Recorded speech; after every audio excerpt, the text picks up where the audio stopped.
Story 1. The baker who kept robbing his own bakery. Imagine a small town where the smell of freshly baked bread was the heartbeat of every morning. Bakers were not just shopkeepers, they were trusted pillars of the community, rising before dawn to provide warmth, nourishment, and the sense of comfort only a loaf can bring. In one such town, quiet, working class, and otherwise unremarkable, there lived a baker who seemed at first as ordinary as the crusty loaves in his window. His name was Martin Kellner. Martin's bakery wasn't just a business, it was the gathering place of the town. Children stopped in for rolls on their way to school, older folks came for coffee and a chat, and police officers patrolling late nights knew there would always be a light on inside his kitchen. He had flour on his apron, a smile on his face, and the easy habit of calling people by their first names. But behind that warm facade lay a story that puzzled investigators, rattled neighbors, and eventually became a criminal tale so strange it has since been told in hushed tones. For Martin Kellner was not only the man who kept the town fed, he was also the man secretly robbing his own bakery, a business that never added up. The first signs of trouble appeared not in the bakery windows but in the ledger books. Customers saw steady business, but the accounts never balanced. Ingredients seemed to cost more than they should. Deliveries were inconsistent. Yet oddly, Martin never seemed particularly worried. When questioned by his suppliers or accountants, he would shrug it off, laugh, and suggest that the bakery trade was a tricky one, margin slim, waist high. But whispers began to spread. Competitors in nearby towns noticed Martin buying unusually large quantities of flour and sugar, far more than his modest shop could use. Delivery drivers joked that Martin must be running a chain of bakeries on the side. Still, nobody could prove anything. After all, who would suspect a man of stealing from his own livelihood? The first incident. One cold February night, the police received a report of a break-in at Kellner's bakery.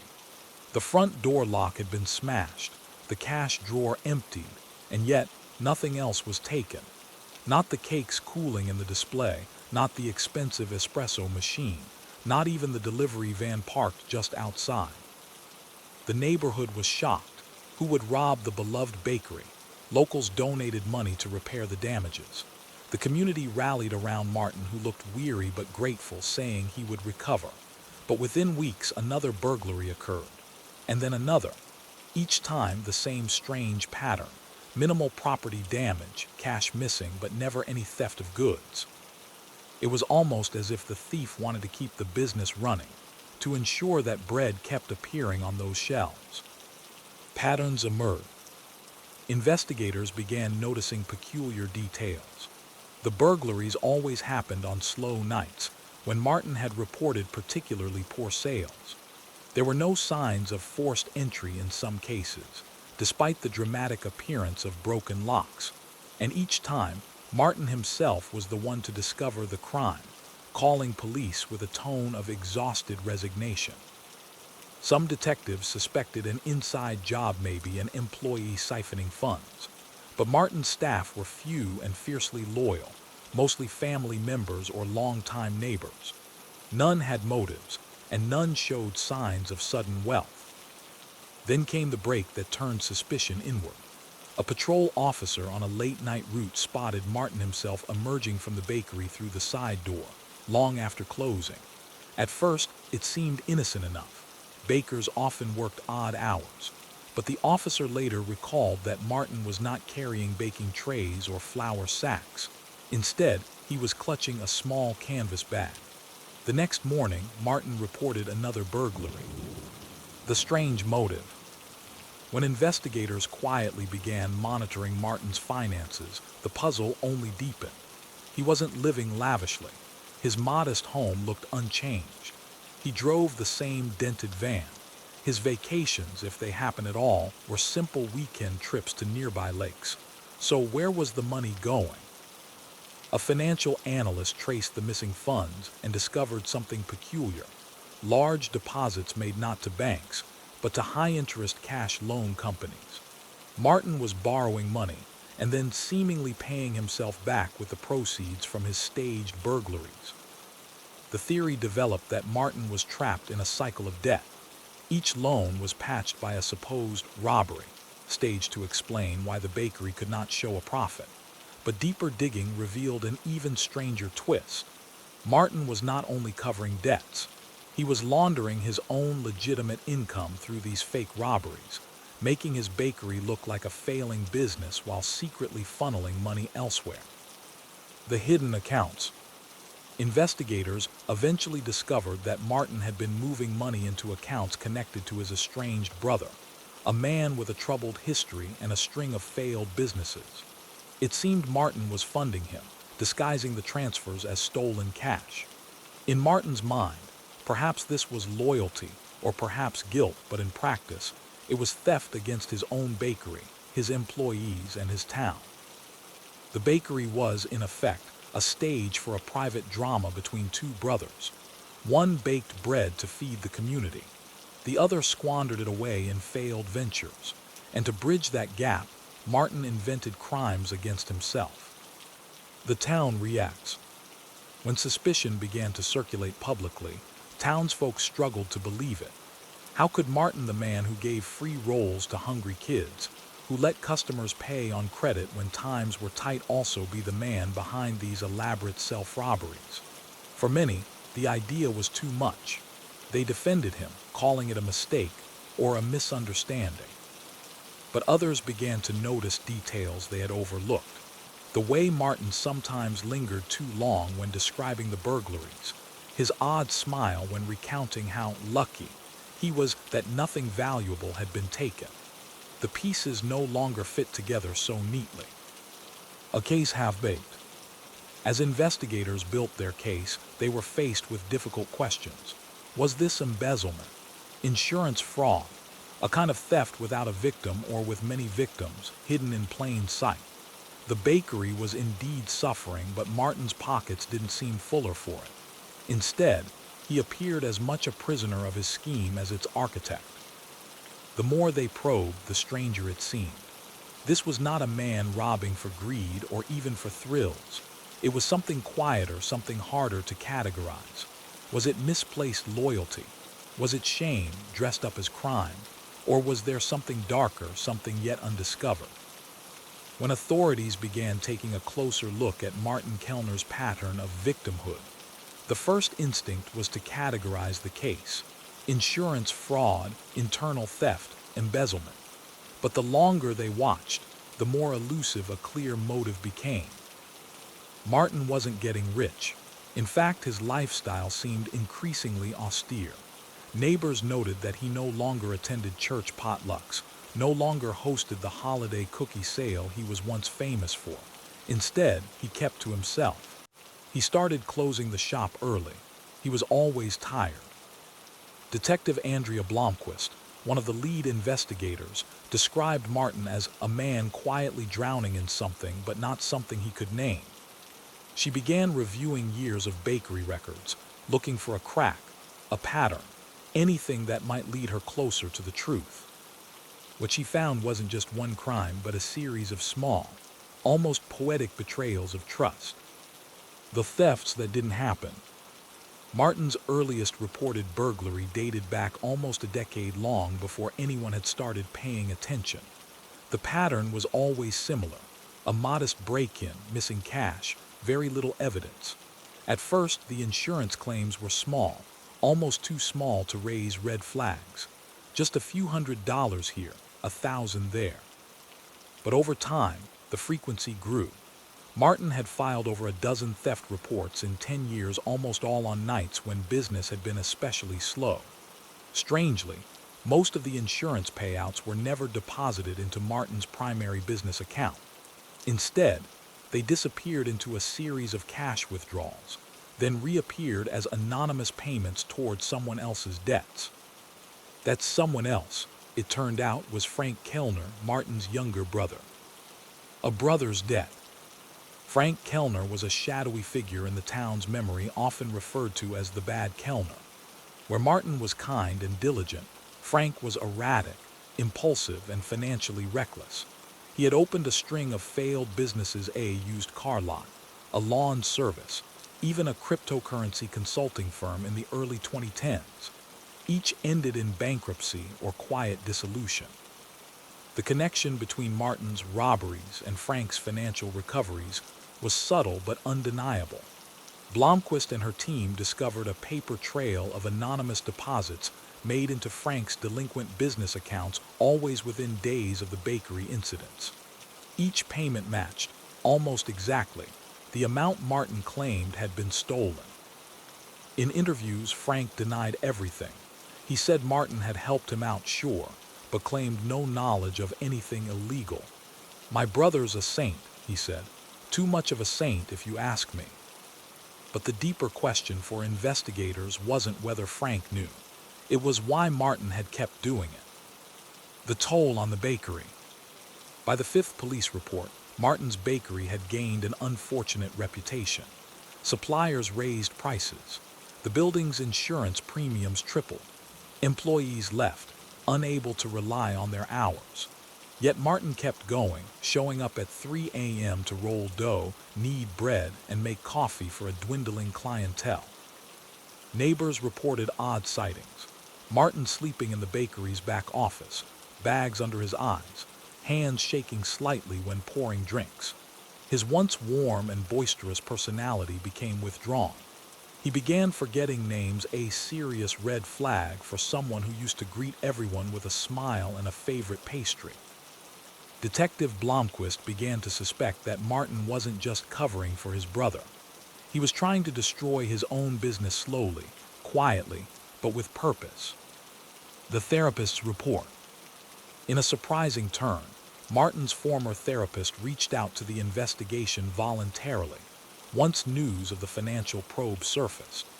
While bound by confidentiality, she was legally permitted to confirm that Martin had been under treatment for severe caregiver guilt and codependent behavior.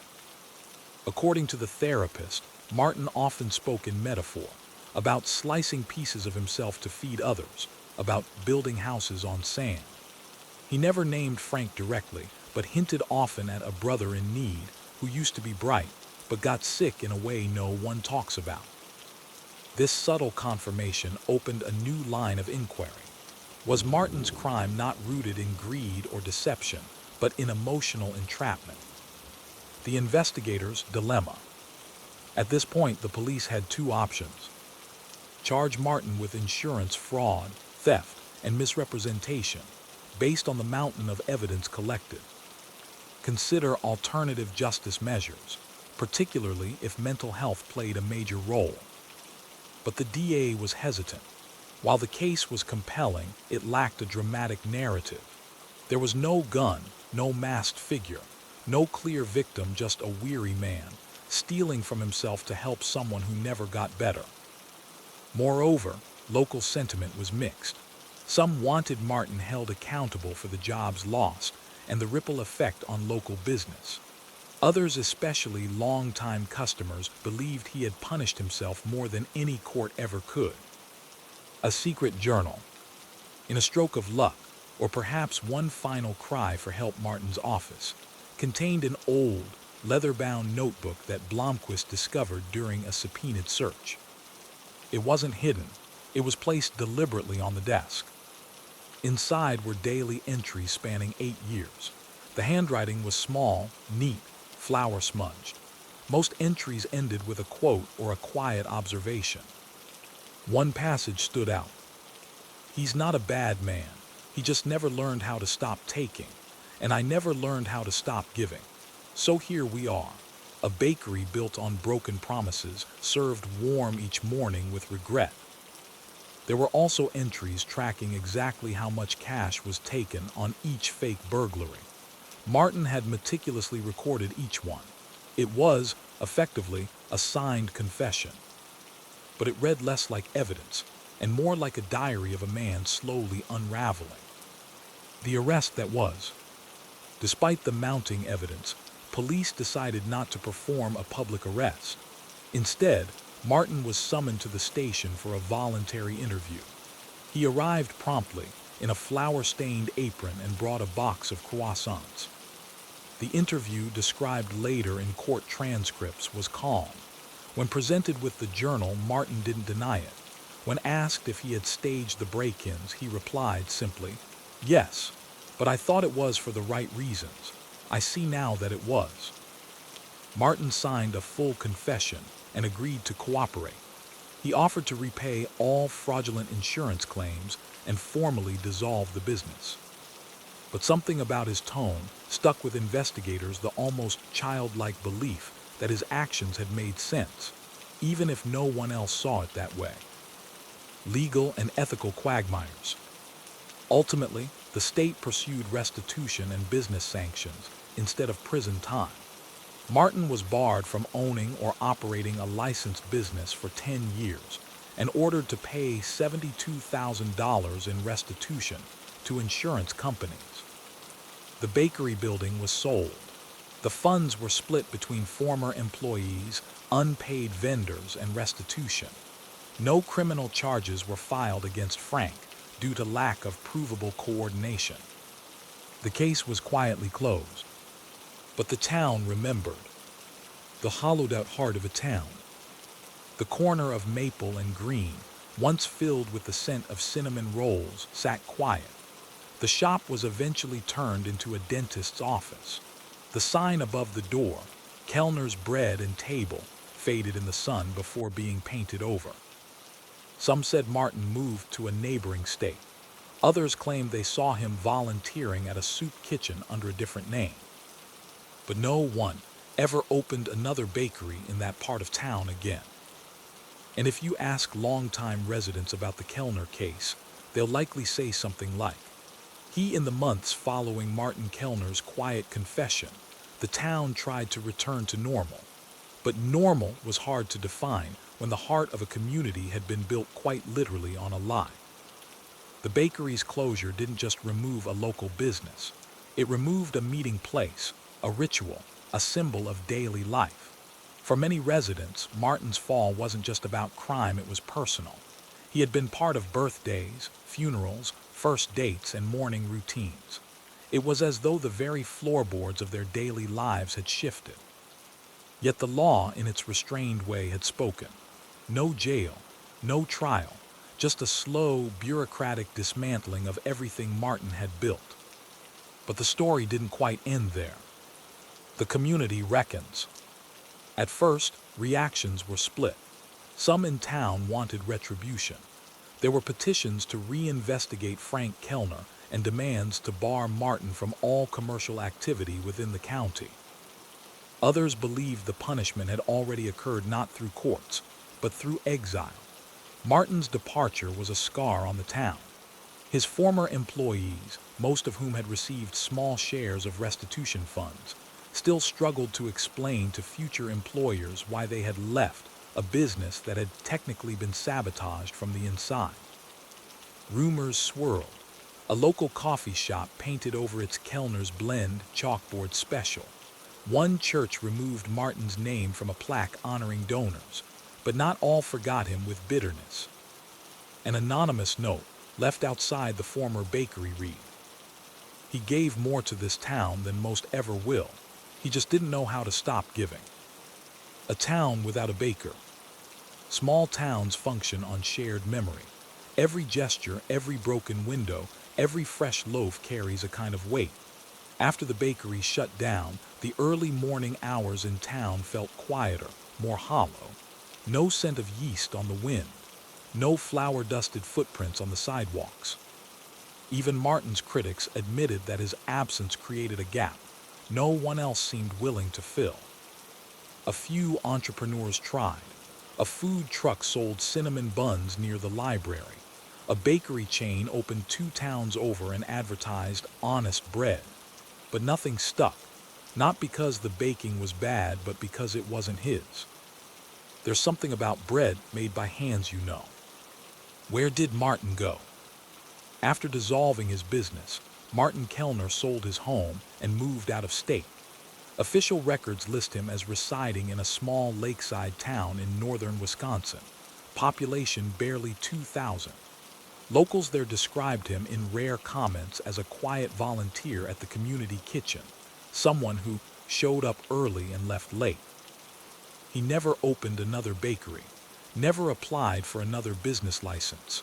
He remained, by all public accounts, utterly law-abiding. But his life, even in this quiet new place, wasn't without ghosts. A final interview. In what would be his last known public conversation, Martin agreed to a sit-down interview with a local journalist 3 years after the events in his hometown. The interview was short, unpublished at the time, and nearly lost saved only because the reporter included it in a graduate thesis on crimes of conscience. The excerpt reads, Q, do you think you were trying to get caught? A, eventually, yes, but not at first. At first I thought I was saving the bakery. Q, but you were the one hurting it. A, I know that now. I didn't back then. Or maybe I did, but I didn't know how to stop. Q, why not just give your brother the money? A, because then I would have had to tell the truth about where it was going, about what it cost me. Q, and what did it cost you? A, long pause. A, everything that used to make me feel like I belonged. This interview, rediscovered years later, painted a picture of a man deeply aware of the damage he had done and still unsure if it was the right thing. What about Frank? Public records show that Frank Kellner filed for bankruptcy a second time, shortly after Martin's case was closed. There was no further evidence tying Frank to criminal activity, but financial mismanagement continued to plague him. One investigator, speaking anonymously, said, Frank was like a walking debt magnet. People around him just bled money. Martin wasn't the first and probably wasn't the last.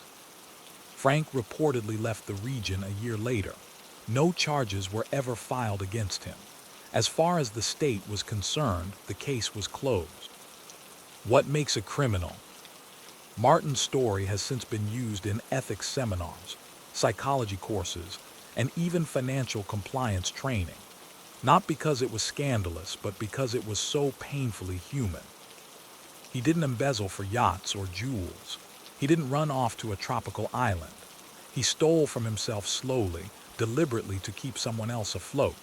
In doing so, he sank everything he'd built. The case forced legal scholars to ask hard questions. Is a crime less criminal if done in the name of loyalty? Can someone simultaneously be both the victim and the perpetrator? When does compassion become complicity? There were no easy answers, but the case remains a chilling example of what happens when love goes unchecked by reason, and when guilt becomes a form of currency. The bakery's legacy. Today, the building that once housed Kellner's bread and table still stands. The current occupants, a pediatric clinic, left the original brickwork intact. If you look closely at the southern wall, you can still see the faded imprint of the old logo beneath the paint. Occasionally, passers-by will pause there. Some remember the smell of chocolate rolls on Saturday mornings. Others remember the police tape. Most just remember Martin. Locals tell stories, some softened by time, others sharpened by hindsight. But one common phrase lingers in the air when the story is retold. He was too good to be a criminal, but that didn't stop him. Reflections on the case. The Kellner story endures not because of drama or violence, but because it reveals something essential about human nature. We often imagine criminals as shadowy figures in alleyways or masterminds behind cold schemes. But sometimes, they look like kind men in aprons folding dough and hiding pain in plain sight. Martin Kellner wasn't evil, he was entangled. He built a lie to protect someone he loved and kept feeding it until it devoured everything else. His story is a reminder that crime doesn't always wear a mask. Sometimes, it wears a smile. Sometimes, the hand that steals from you is the same hand that serves your morning bread. In the end, we are left with a final question, one that even Martin may not be able to answer. Is it possible to forgive someone who robbed you, if they did it with good intentions and a broken heart? Story 2. The Librarian's Stolen Silence. Libraries don't usually make the news. They're quiet by design repositories of knowledge, nostalgia, and sometimes neglect. But in the town of Elk River, Pennsylvania, a rural borough nestled between two aging railway lines and three now-defunct steel plants, the library was the news.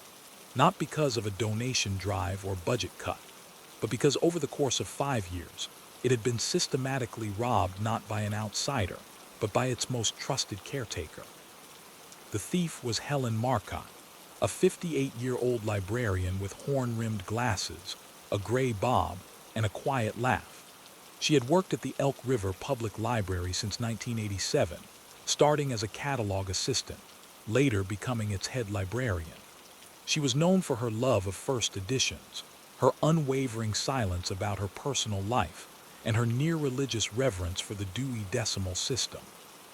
It was Helen who brought tea to volunteers. Helen who knew exactly which children liked stories about trains. And Helen who kept the special collections room locked with a brass key on her own chain. It was also Helen who was slowly making those collections disappear. The missing volumes. The thefts weren't noticed all at once. They trickled into awareness the way mold creeps over forgotten paper quietly, almost imperceptibly. A donor asked to see the 1815 atlas of early Pennsylvania canals. Gone. A visiting professor emailed to confirm the 1902 leather-bound edition of Dickinson's collected works was still available. It was. A genealogy group requested access to early borough maps. Missing. At first, the gaps were written off as misfiled, or on loan, or under restoration. But there were too many coincidences. Staff began to suspect mismanagement. A few believed Helen was simply overwhelmed that she'd lost control of the inventory system. But then someone checked the climate-controlled ledger room, the one where donations over $1,000 in value were registered and protected. The logbook had been tampered with. Entries were rewritten. Ink lines had been traced over. In some places, the page numbers didn't match. What started as a clerical concern became a full audit. The inventory that sparked the storm. The Elk River Library's special collections room wasn't large. In fact, it was barely more than a converted broom closet with reinforced shelving. But what it lacked in size, it made up for in historical weight. Among its holdings were a signed letter from Clara Barton, Civil War journals from a Union nurse, a private printing of Whitman's Leaves of Grass, 1897, a ledger book from the Elk River Coal Co., dated 1842, several out-of-print local maps, family Bibles, and ephemera. These items weren't worth millions, but to collectors, historians, and this community, they were priceless. The audit, led by a regional consultant from the Pennsylvania State Library Association, found that over 120 items were missing. Most were from the late 1800s to early 1900s. Many had been donated under tax-deductible agreements, meaning their disappearance had legal implications beyond just embarrassment. There was no sign of forced entry, no surveillance, no paper trail, at least not initially. And then a junior librarian found something on eBay. The eBay connection. It started innocently enough. Mark Doyle, a part-time cataloger and recent library science graduate, was searching for a copy of a rare WPA report that had gone missing. He tried online vendors, then eBay. There it was, the report.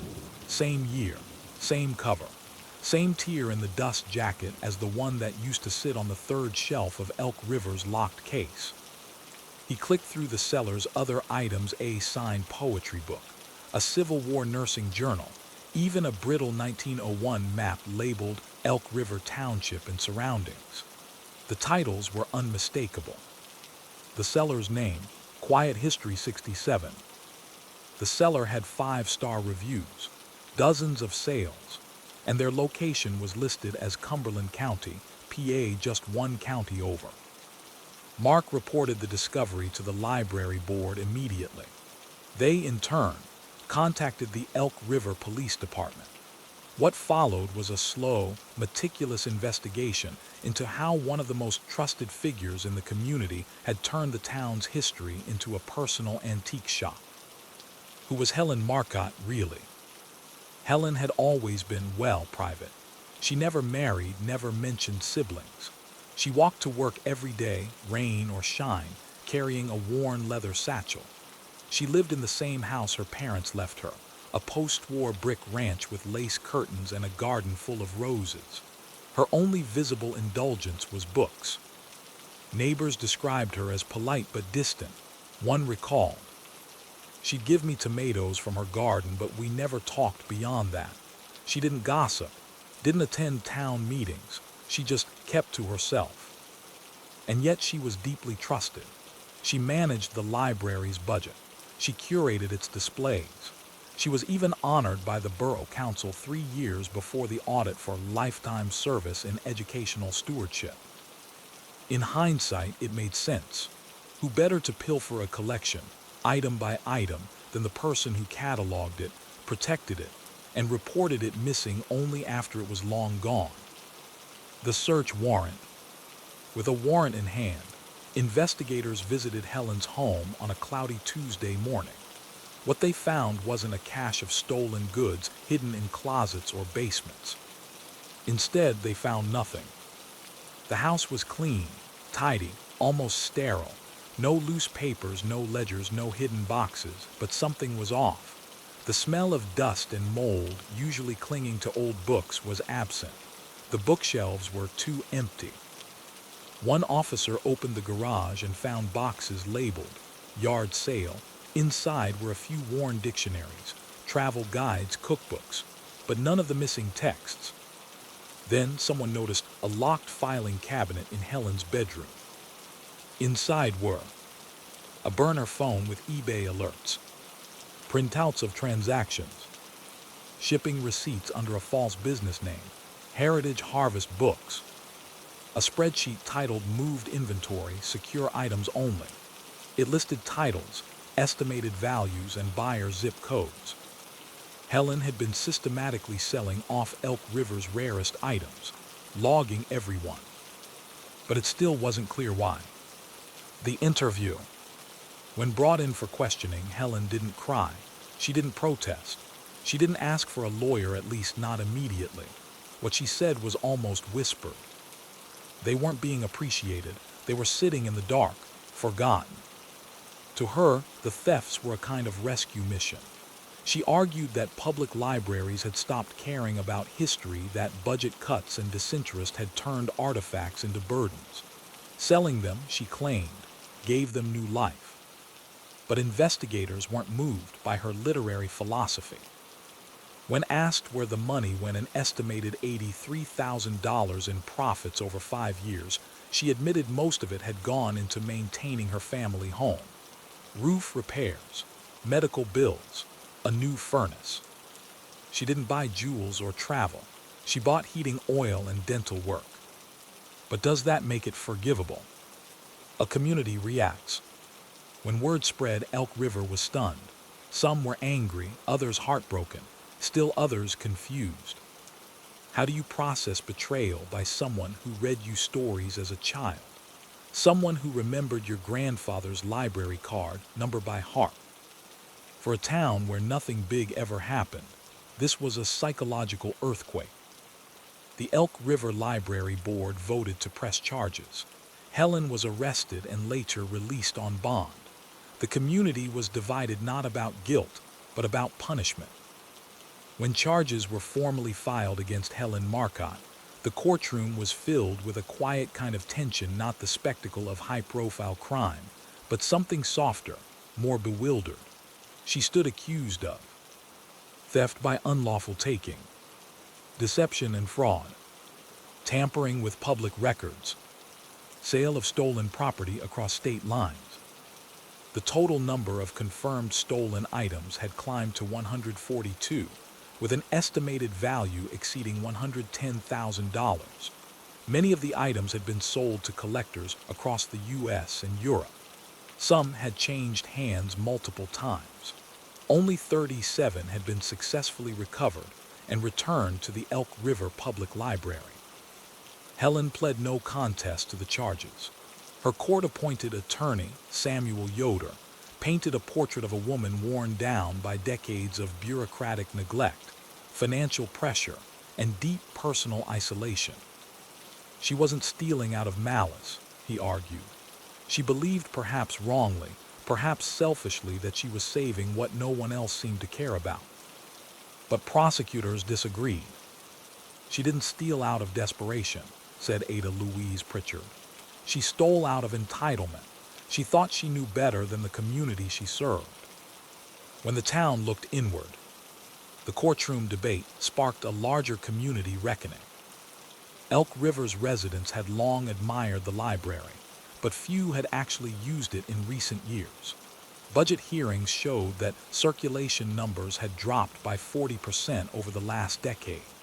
The rare collections, while featured on the library's annual report, were rarely requested. Many began to wonder, had Helen been right? Had the town failed its own heritage? A retired history teacher, interviewed by local news, summed it up bitterly. We spent more money upgrading football bleachers than preserving 200-year-old documents. Maybe the real crime is that we let it happen. But others pushed back. They argued that a librarian is a steward, not a savior, that Helen's actions weren't noble, they were selfish, illegal, a betrayal. At the heart of the debate was a question that blurred legal and ethical lines. Was Helen trying to preserve history, or quietly erase it for profit? Tracing the sales. With Helen's digital records seized, investigators began contacting buyers. Most were unaware they'd purchased stolen items. Some refused to return the artifacts. Others agreed reluctantly or enthusiastically to send them back. A university in Oregon voluntarily returned a signed volume of Dickinson's poems, noting it had been a key piece in a graduate thesis. A rare book collector in Sweden mailed back an annotated 1862 Elk River tax ledger, though he requested compensation for shipping and loss of investment. The FBI became involved, briefly, due to the interstate commerce of stolen antiquities. But the case was too small to trigger federal prosecution. Instead, the local DA's office pursued restitution through the state's Heritage Protection Act. Helen's assets were frozen. Her house, the one she had spent the stolen funds maintaining, was placed under lien. She was ordered to pay $48,000 in restitution, a sum that would be garnished from any future income or pension. The people who defended her. Surprisingly, a small but vocal group of residents rallied behind Helen. They called themselves the Silent Shelf Society. They argued that the town had failed Helen long before she failed them, that a woman who had spent 35 years preserving community memory deserved understanding, not condemnation. They pointed to her spotless record prior to the thefts, her modest life, her refusal to flee or deny her actions. One supporter, Marilyn Weaver, a former children's librarian, said, Helen didn't steal jewels, she didn't burn buildings. She moved knowledge from one shelf to another. Was it wrong? Yes, but it wasn't evil. The local paper published a series of op-eds. A librarian's betrayal. The value of trust. What we lost when we stopped reading. The debate became less about Helen and more about what a town chooses to value and what happens when it doesn't. A sentence quietly handed down. Helen Marcotte was sentenced to 18 months of house arrest, followed by 5 years of probation. She was banned from holding any position involving public funds, archives, or collections. She was also required to complete 400 hours of community service, most of which ironically would be spent recataloging municipal records for the county office. The sentence angered some, satisfied others, but shocked no one. Helen never contested it. In her final court appearance, she said only, I did what I thought was right. I know now that I was wrong. I'll carry that. She returned to her home, now monitored and legally restricted. and disappeared from public life. But her story lingered. What was lost? Not all the missing books and documents were recovered. Some had been destroyed in shipping. Others were resold to private collections with no forwarding trail. At least 27 items were considered permanently lost. A town historian mourned the loss of a handwritten 1875 coal mine roster A key artifact that had no known copy. A local family expressed frustration that their donated Civil War letter book, signed by their great-grandfather, would never be seen again. The town library created a memorial plaque listing the names of all unrecovered items, placed inside the now sealed Special Collections Room. It reads, "To the books we trusted and the hands we failed to watch." The phrase, intended as solemn reflection, became a point of contention. Some believed it subtly blamed the community. Others thought it was too soft on Helen. Either way, it remained a marker of a quiet storm that had passed but not been forgotten. What changed? The case sparked policy changes. The Elk River Public Library added a digital tracking system for all archive items, created a two-person access rule for special collections, banned all personal selling of antique or rare books by employees, installed its first security camera, aimed not at patrons but at the archivist's desk. It also began a program called Open Archives, inviting residents to view rare items monthly and learn about local history. Attendance grew steadily. Volunteers returned. School groups visited. For the first time in years, the library felt alive again. Perhaps in a strange way, Helen's crime reignited the town's connection to its past not through celebration, but through mourning. Helen's silence revisited. Reporters occasionally tried to follow up with Helen. She declined all interviews. She was seen only occasionally at the grocery store, walking near her home, never speaking unless spoken to. Neighbors noted she'd removed her lace curtains. Her rose garden wilted. Once a child asked her if she was the lady who stole the books. Helen reportedly replied, "Yes, but they weren't just books." There were whispers that she still read every night, that she had donated her personal collection to a literacy nonprofit, that she lived entirely alone by choice. A closing chapter still unfinished. By the second anniversary of the audit, the town had largely moved on. The library held a History Remembrance Week, and the new head librarian gave a short speech, one that did not mention Helen by name, but ended with this line: "Stewards of knowledge must be trustworthy, and trust, once broken, is a page that can never be fully erased." And yet, even then, there were those who paused not to defend Helen, but to remember her complexity. The woman who betrayed their trust was also the woman who introduced generations of children to reading, who knew every call number by heart, who once stayed all night during a flood to move books to higher shelves. Criminal, yes, but only that, maybe not. By the time Helen Marcotte's house arrest ended, Elk River had already begun writing its own version of her story. The official facts remained unchanged. A trusted librarian had quietly sold the town's rarest historical items over the course of several years.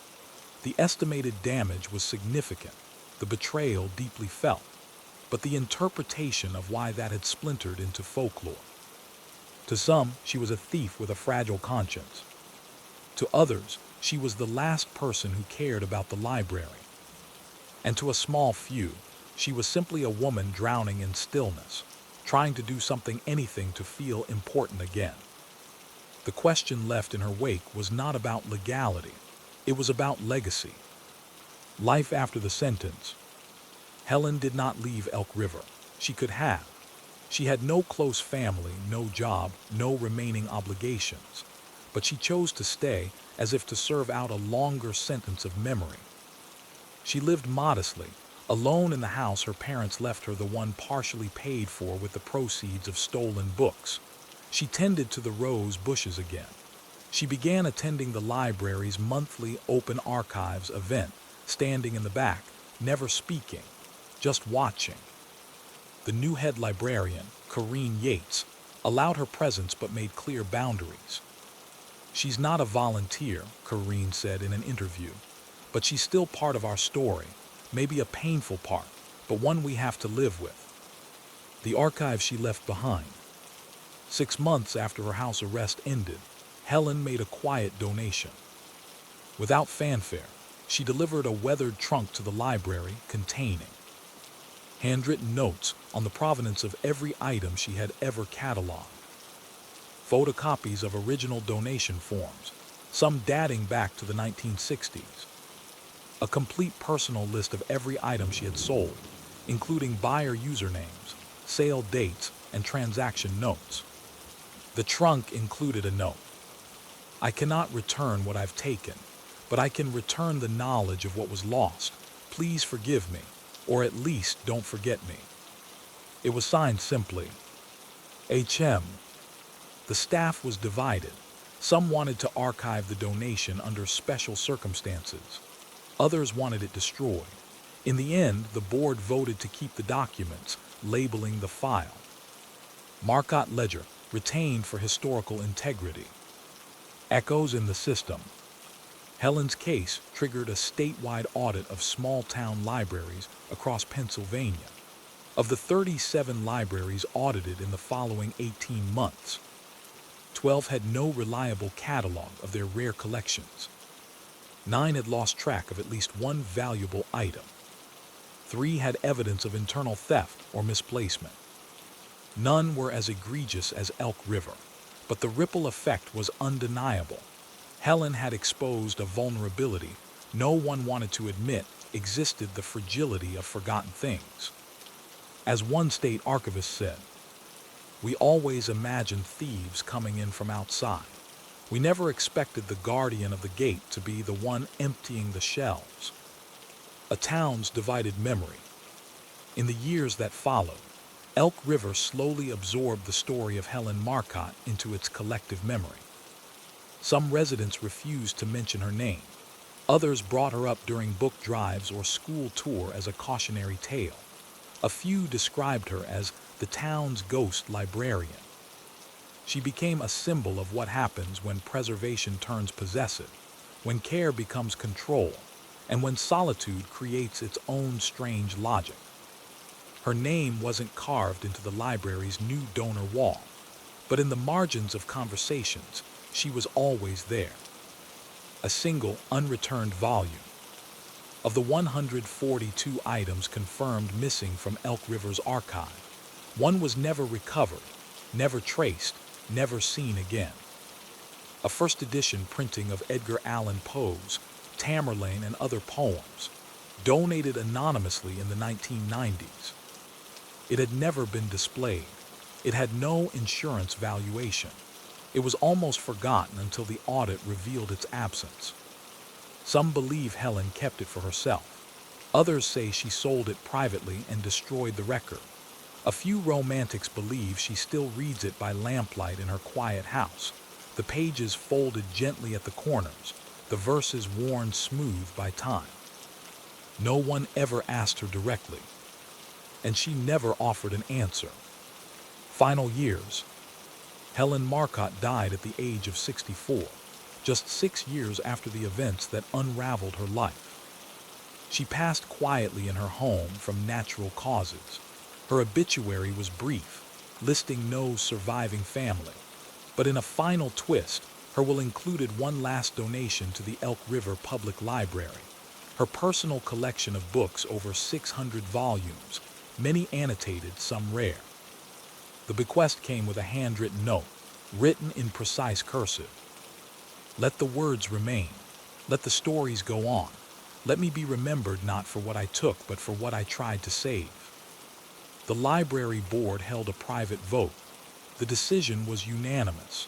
Her collection would be accepted but not cataloged under her name. Instead, it was entered anonymously, with a quiet nod to the complexity of forgiveness. The archive room today. The library's special collections room was eventually renamed the Room of Quiet Memory. Inside, a permanent display outlines the story of Elk River's rare items, including a modest exhibit on the Marcotte case. It includes a timeline of the thefts, photographs of recovered volumes, quotes from community members, a copy of the Marcotte ledger, redacted for privacy. Beneath a glass case lies a simple plaque. A steward failed, a town awakened, the silence broke. Reflection. Helen's story doesn't fit neatly into categories. She wasn't a villain in the classical sense, no lavish lifestyle, no cruelty, no arrogance. But she broke the trust of an entire community. She did so methodically, and she did so for years. Her motivations, preservation, frustration, loneliness, don't excuse the act.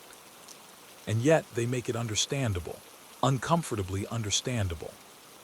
In the end, the community remembered her not just for what she stole, but for the questions she left behind. Closing thought.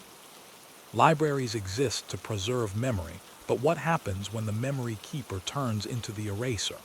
When the whispering voice in the archive chooses which stories to keep and which to sell?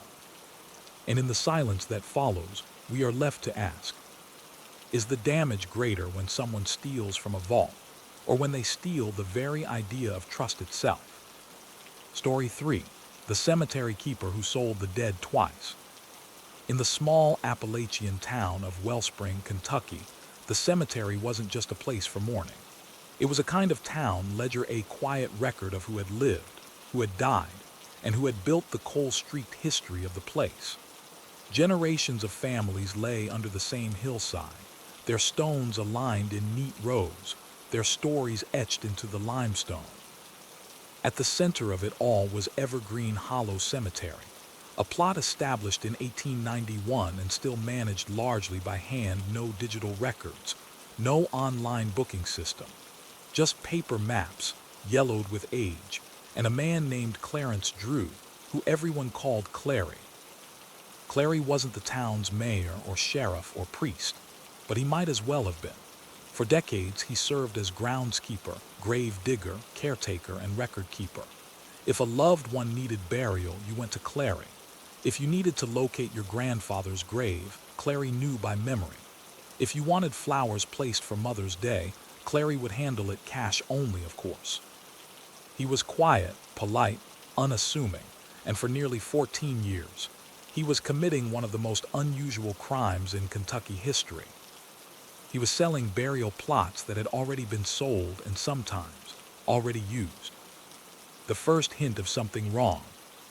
It started, as many such crimes do, with a family complaint.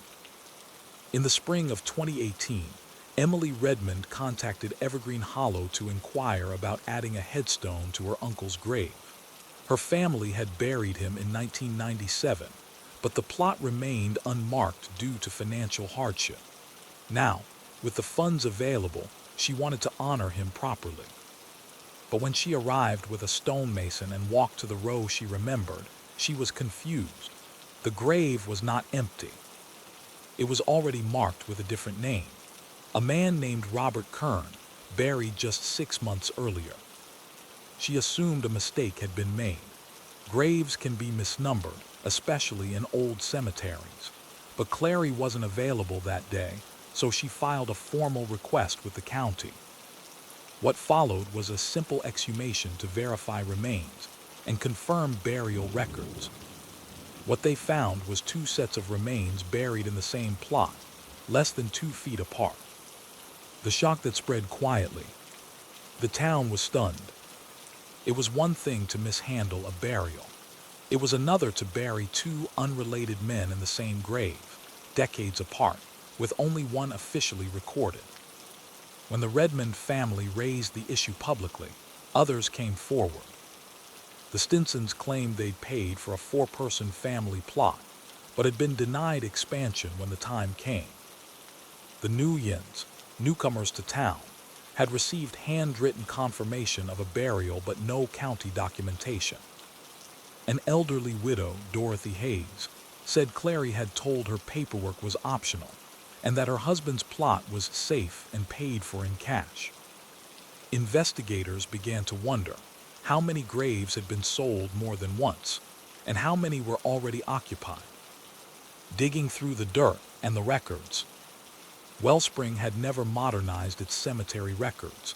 Everything was kept in a large, leather-bound ledger held in Clary's tool shed. Each page contained the plot number, name of deceased, date of burial, family contact, payment status, often a checkmark, rarely an amount. There were no backup files, no duplicate ledgers. If Clary wrote it down, it was official. When forensic auditors were called in, they immediately noticed inconsistencies. Plots listed as available already had headstones. Some entries were written in two different inks, years apart. A handful of names appeared in two separate spots, indicating they had been buried twice. And in at least 17 cases, the same burial site had been sold to multiple families, sometimes decades apart. Why no one noticed? The genius or tragedy of Clary's operation was in its slow drip and trust-based simplicity. No one suspected fraud because he rarely buried more than 6-10 people a year. Families rarely revisited exact coordinates. A general area often sufficed. Headstones weren't required for burial, only a simple nameplate. Many buyers paid in cash, especially older residents without bank accounts. Additionally, Clary never flaunted wealth. He lived in a modest brick house, drove a rusting pickup, and wore the same faded overalls for years. He never took vacations, didn't drink, and attended church without fail. If anything, Clary was the last person anyone suspected of such a scheme. How the scheme worked. After weeks of investigation, a clear pattern emerged. Clary had been recycling graves, particularly those without headstones, whose families had moved away or died. From decades ago, especially pre-1950's burials, he would alter the paper map, a simple drawing of the plots, and assign the empty space to a new family. Once a new burial was complete, he'd update the ledger accordingly, omitting the original occupant. In some cases, new remains were placed directly on top of older ones, or slightly to the side, especially in multi-person plots. He charged below-market prices in cash and offered quiet burials for those who didn't want a formal service. To grieving families with little money or few questions, Clary seemed like a kind man doing them a favor. The money trail. Bank records showed Clary deposited just under $140,000 over 14 years, a surprisingly low amount, given the scale of the scheme. Prosecutors would later argue that this indicated his motive wasn't luxury, but control. He had created a system only he understood, and in doing so, made himself irreplaceable. It wasn't about greed. It was about power in a place no one else wanted to look. His personal purchases were modest.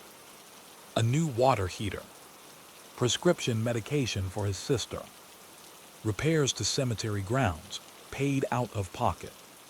To this day, many in Wellspring debate whether he did it for himself or for the dead. Clary speaks. When finally confronted by investigators, Clary admitted what he had done, but not with shame. He said, "There's more people dying than there's space for. I just made sure everyone got a place. Isn't that the point?" He claimed he never disturbed existing remains, only shared space with quiet ones. He said he had kept the cemetery alive physically and financially long after the town stopped funding it properly. And then he added cryptically, "The county forgot them long ago. I didn't." The town divides. As with Helen Marcotte before him, Clary's confession split the town.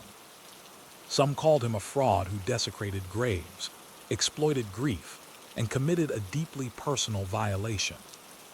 Others said he was saving the cemetery, giving dignified burials to the poor and marginalized when no one else would. A few families chose not to investigate whether their loved ones' graves had been shared. They preferred not to know. One minister said during Sunday service, "He buried the dead. That's not evil, but lying to the living, that's a wound that bleeds quiet and long." When the investigation into Clarence Clary Drew expanded, it became clear that the cemetery fraud had gone on far longer than originally thought. While the earliest confirmed case of a double-souled grave dated to 2004, auditors found discrepancies stretching all the way back to the mid-1990s, possibly even further. Evergreen Hollow was an unassuming cemetery, but its records told a fragmented story of confusion, duplication, and deliberate obfuscation. In some cases, Clary had reassigned the same grave 3 separate times, usually decades apart. There was no digital map to compare, no state oversight, just Clary's word and Clary's pencil. He had become, in effect, the cemetery's only authority, the living memory of its dead. And for over 2 decades, he used that unchecked trust to rewrite the resting places of more than 40 individuals. The granddaughter who wouldn't let it go. One of the most vocal advocates for a full investigation was Tina Ramos, a second-grade teacher whose grandmother had been buried in Evergreen Hollow in 1973. Tina's parents had moved away years ago, and she returned to Wellspring only in adulthood. When she visited the cemetery in 2018, she couldn't find the grave she remembered from childhood. In its place was a polished new headstone for a man named Jard Lucian, buried in 2017. She confronted Clary at the time. According to Tina's account, he told her, "Records must have been wrong back then. Those old plots shift over time. Best not to worry." But Tina did worry. After hearing about the Redmond case and reading about the exhumed remains, she filed a formal complaint with the county.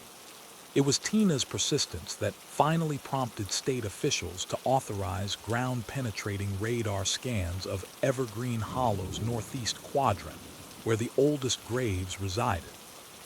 What they found confirmed everyone's worst suspicions. What the scanners revealed.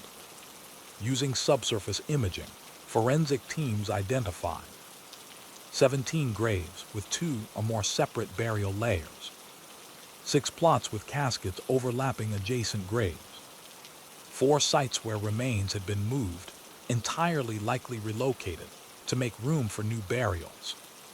At least 1 empty grave where a burial had been officially recorded, but no body was ever interred. These weren't clerical errors. They were part of a calculated process. In some cases, Clary had even left behind fragments of old markers, broken stones, tossed behind the tool shed or buried beneath overgrowth. When presented with this evidence, Clary reportedly said, "They wouldn't have minded, they'd had their time." It was a chilling response, not out of malice, but from the belief that he alone understood what was acceptable. The town hall that boiled over. A special community meeting was held in the town hall that summer. Nearly 200 residents showed up, an unusually large crowd for a town of under 2,000. The room was packed, the air tense. Some came demanding justice. Others came seeking answers. Many brought photos of loved ones buried at Evergreen Hollow, unsure if their relatives were among the shared. The county coroner presented the findings with unflinching honesty. Yes, it had happened. Yes, it was serious. No, there was no easy way to fix it. A local priest, Father Amos, tried to speak about forgiveness and closure. He was interrupted by shouts from the back. One man, trembling with anger, stood up and shouted, "You wouldn't share a bed with a stranger. Why should my mother share her grave?" Another woman asked whether the town should simply move all bodies to a new location, start over. The idea was rejected outright. Too costly, too traumatic, too late. By the end of the meeting, 2 truths had emerged. There was no way to fully repair what had been done. Everyone would now live with the knowledge that the ground beneath them held secrets. Charges filed. Following weeks of deliberation, prosecutors filed formal charges against Clary Drew: felony theft by deception, tampering with public records, abuse of a corpse in select cases involving relocated remains, fraudulent sale of burial rights. He was 72 years old at the time of arrest. His attorney entered a plea of guilty to a reduced list of charges in exchange for avoiding a lengthy trial. The plea agreement required Clary to pay $38,000 in restitution, primarily symbolic. He had no assets, relinquish all cemetery responsibilities, provide a full written confession detailing the dates and nature of every duplicate sale, participate in recorded interviews to assist in future training for small-town cemetery management across the state. The judge, in her closing remarks, said, "This was not a violent crime, but it was a violation of something sacred. You betrayed the living by reshaping the dead." Clary was sentenced to 18 months of home confinement and 5 years of probation. No jail time. The sentence was controversial, but to many, expected. A keeper without a cemetery. After the sentence, Clary moved to a small trailer just outside of town. He was never seen at the cemetery again. Those who encountered him described him as quiet, hunched, and unrepentant. When asked by a reporter if he regretted what he had done, he replied, "I regret getting caught. That's different than being wrong." It wasn't defiance. It was resignation, the kind that builds over decades, like moss on a stone. Healing, if you can call it that. The town hired a new cemetery manager, this time a certified professional from Lexington. She brought in digital mapping, drone imaging, and a fully transparent public database. Every burial from 1900 onward was re-verified and marked, when possible. Unmarked graves were given new identifiers. Shared plots were acknowledged in a new section of the map, labeled layered burials, integrity disputed. Some families chose to exhume and relocate their loved ones. Others didn't. The cost, the risk, the pain too high. One man, Joseph Nguyen, chose to keep his father's grave as is, despite learning it was shared. "My dad wouldn't have minded," he said. "He always said, 'Waste not, want not.' I guess that applies even after death." A community's memory. The town eventually installed a new sign at Evergreen Hollow's entrance. "Let this be ground of rest and truth. Every name, every life remembered." Underneath, a smaller plaque was added without ceremony in the grass near the tool shed, in memory of those whose rest was disturbed. May we never let our trust sleep unwatched again. What was Clary really? It's difficult to categorize Clary Drew. He didn't steal for wealth. He didn't desecrate graves out of malice. He didn't deny his actions. And yet he lied to grieving families, sold what wasn't his, and treated sacred space like inventory. He was a man who quietly rewrote the rules of burial because no one was watching, and because he believed he could. Maybe that's the most dangerous kind of criminal. The one who thinks they're just keeping order while no one else bothers to care. After his sentencing, Clarence Clary Drew faded from public view. No interviews, no public apology, no further comment. And yet, the town of Wellspring continued to live with the consequences of his quiet, calculated choices. He had once been the trusted keeper of the town's final resting place, a steward of the dead, tasked with dignity and order. Instead, he had become something else entirely, a man who rearranged the truth of death, who manipulated memory for cash and control. In his absence, Evergreen Hollow tried to reestablish itself. But trust, once fractured, does not easily heal, not in a place where names on stones were supposed to be the last word. The map that told a different story. 6 months after Clary's home confinement began, a set of hand-drawn burial maps were discovered in the attic of his home by a county official assigned to catalog his property for restitution proceedings. The maps were meticulous, more detailed than any record previously submitted. They included color-coded markings of duplicate burials, personal notes like moved 8 inches west or family out of town, unlikely to return, names, dates, and even speculative notes on empty plots. There were also brief diary-like entries in the margins. In one map next to plot 3A, he had written, "Too quiet here. Nobody visited in 20+ years. Feels empty. Good spot." On another, regarding a grave from 1934, he wrote, "No stone, body sank. Ground gives when you step, can share." These weren't the notes of a madman. They were the thoughts of a man who believed he was managing something forgotten. But they were also the confessions of someone who had placed himself above the rules. The maps were archived as part of public record, titled The Clary Files, Unauthorized Modifications to Evergreen Hollow Cemetery. A town learning to remember again. The cemetery hired a genealogist and historical archivist to cross-reference all existing graves. Every discrepancy was logged. Every unmarked plot was reevaluated.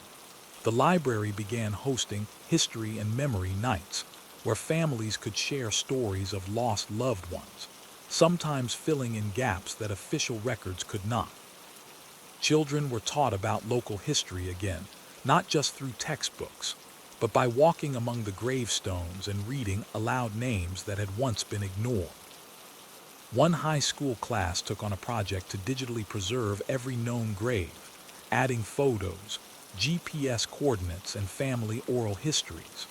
The website launched the following year with a motto beneath the search bar: "Because resting in peace requires knowing where we rest." What the state learned. Clary's case prompted the Kentucky Cemetery Review Commission to launch an initiative dubbed Graves and Guardians, a push to reform burial documentation in low-budget and privately maintained cemeteries across the state. The initiative led to grants for rural cemetery digitization, state-run training for cemetery caretakers, a new policy requiring biannual verification of burial records for tax-exempt cemeteries. While the law still struggled to reach the most remote corners, it was clear Clary's actions had forced the system to modernize. Ironically, the man who rejected technology and oversight had, in the end, become the reason both were finally embraced. Clary's final days. Clary never left Wellspring. He lived alone under court supervision in a trailer near the county line. Occasionally, someone spotted him at the gas station or the post office. He never spoke unless spoken to, never made eye contact, never returned to Evergreen Hollow. A year before his death, he reportedly wrote a letter to the town council. It was never shared publicly, but according to one council member, it read in part, "I buried everyone I said I would. I just didn't always tell the truth about who came first." He died in 2023 at the age of 77. His cause of death was listed as congestive heart failure. His body was cremated. No headstone was erected. No marker was placed. His ashes were claimed by no one. The county stored them for 3 months, then buried them in a pauper's field outside town, a grave with no name. Some considered this fitting. Others considered it sad. Still others called it poetic. What remains? In Evergreen Hollow today, the grass is trimmed, the records are digitized, and the plot map hangs on a publicly displayed board. Families now walk the rows with certainty. But the damage Clary did can't be entirely undone. Some graves will never be fully verified. Some remains will never be relocated. Some families will never be sure. But the town learned something important. Silence isn't the same as peace. And trust, once given, must be guarded even in cemeteries. Closing reflections. In the end, Clarence Drew didn't rob a bank. He didn't hurt anyone physically. He didn't steal from the living. Instead, he rewrote the geography of memory. He used silence and routine to cover his tracks. He told no lies but withheld truth with surgical precision. His crime was not loud. It was methodical, personal, and uncomfortably intimate. He made himself the sole keeper of where we go when we die. And for years, no one asked if he was still watching. So we close the story with this unsettling thought. When we trust one person with all our endings, who makes sure their story doesn't quietly become the last one told. Story 4. The Fraudulent Fire Chief. Arson in the Name of Protection.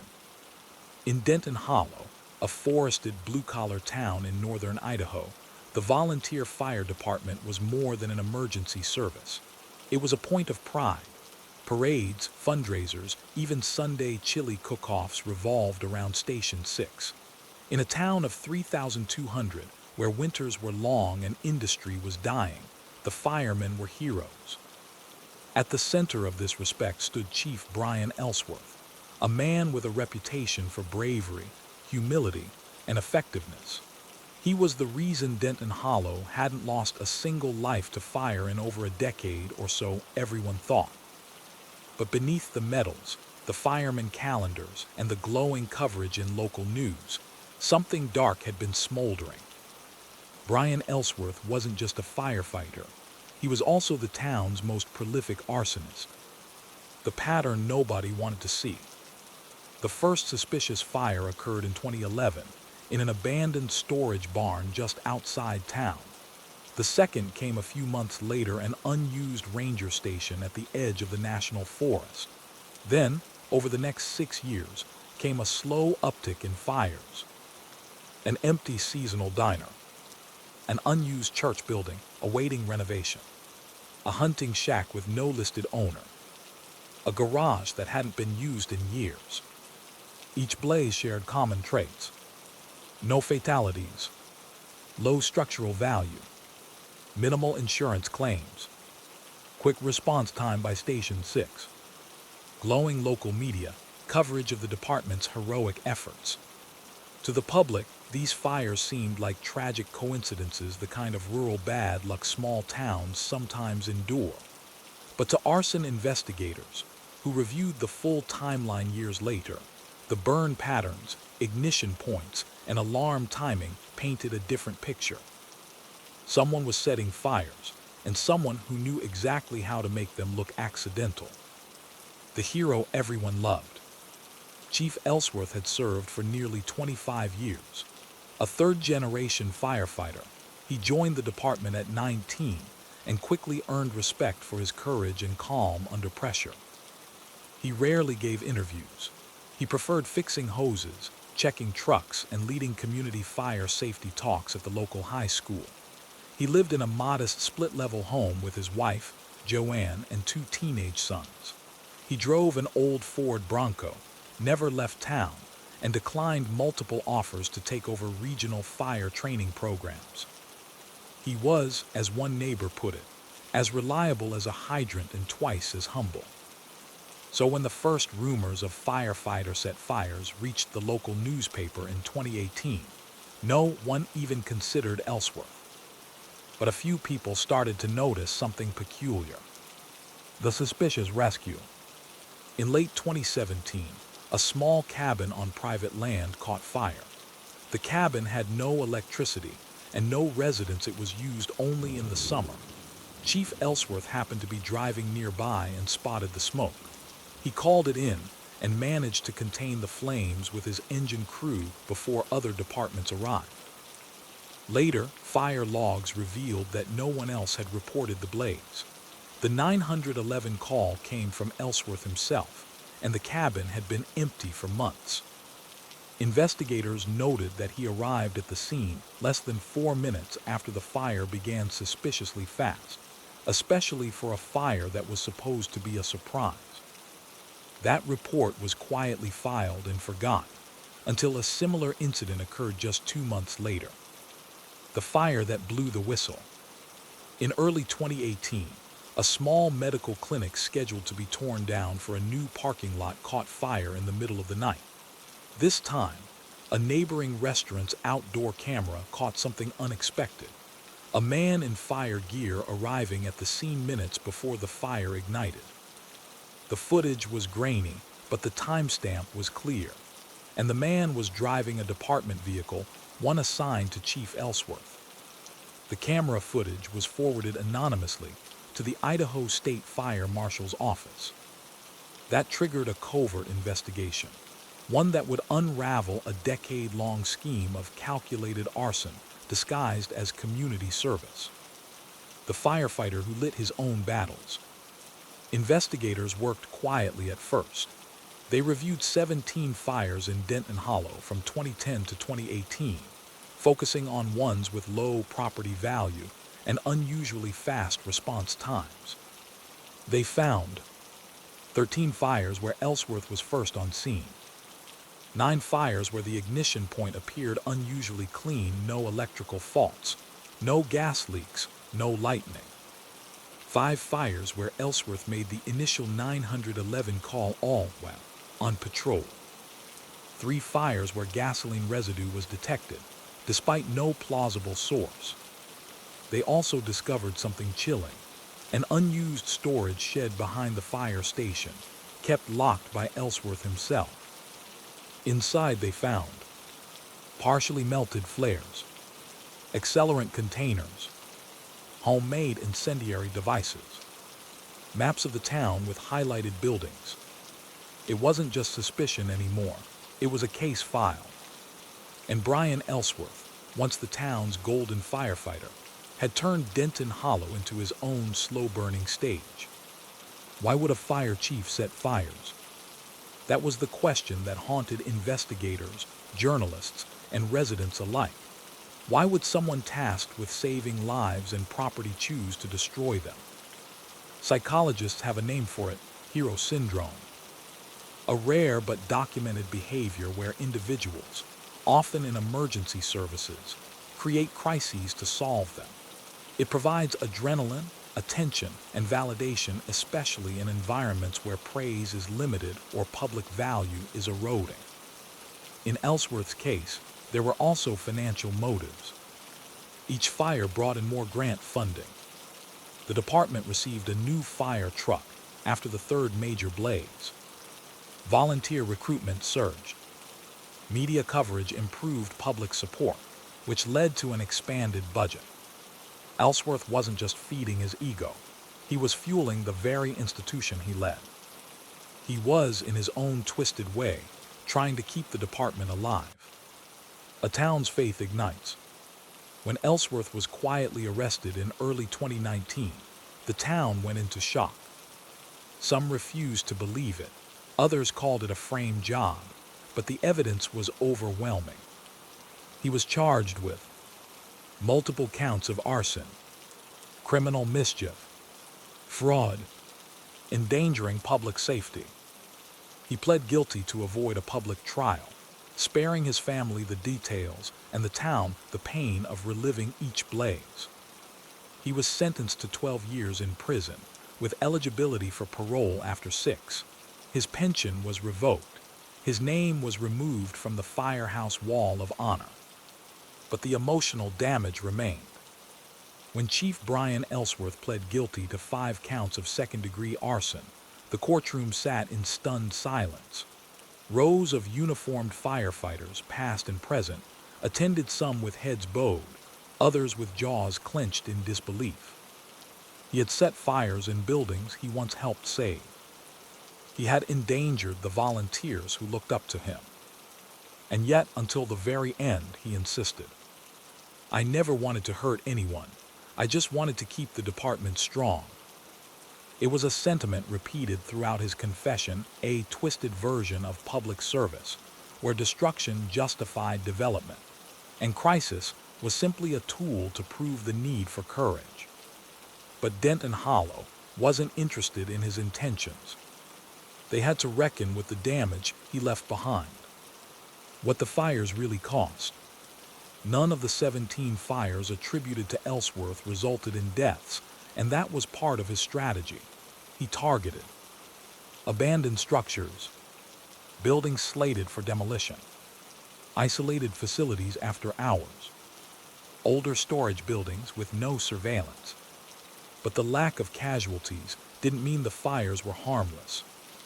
The true cost included $1.2 million in property damage over 9 years, emergency overtime and equipment wear, lost trust in the department, rising insurance rates for local homes and businesses, PTSD symptoms in multiple volunteer firefighters who responded to fires set by their own chief.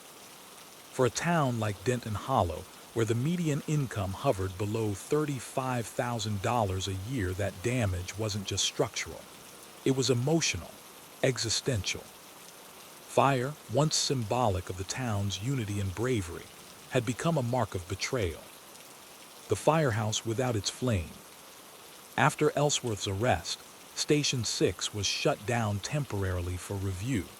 Every department vehicle, every locker, every hose was inventoried and cross-checked. Not because they suspected wider corruption, but because no one wanted to leave any room for more secrets. Morale plummeted. 3 volunteer firefighters resigned. Another moved out of town entirely. The department's fundraising gala was canceled for the first time in 14 years. Captain Reed Boswell, Ellsworth's longtime second-in-command, was named interim chief. He gave a short statement at a town meeting. "We thought we were putting out fires. Turns out we were responding to a performance.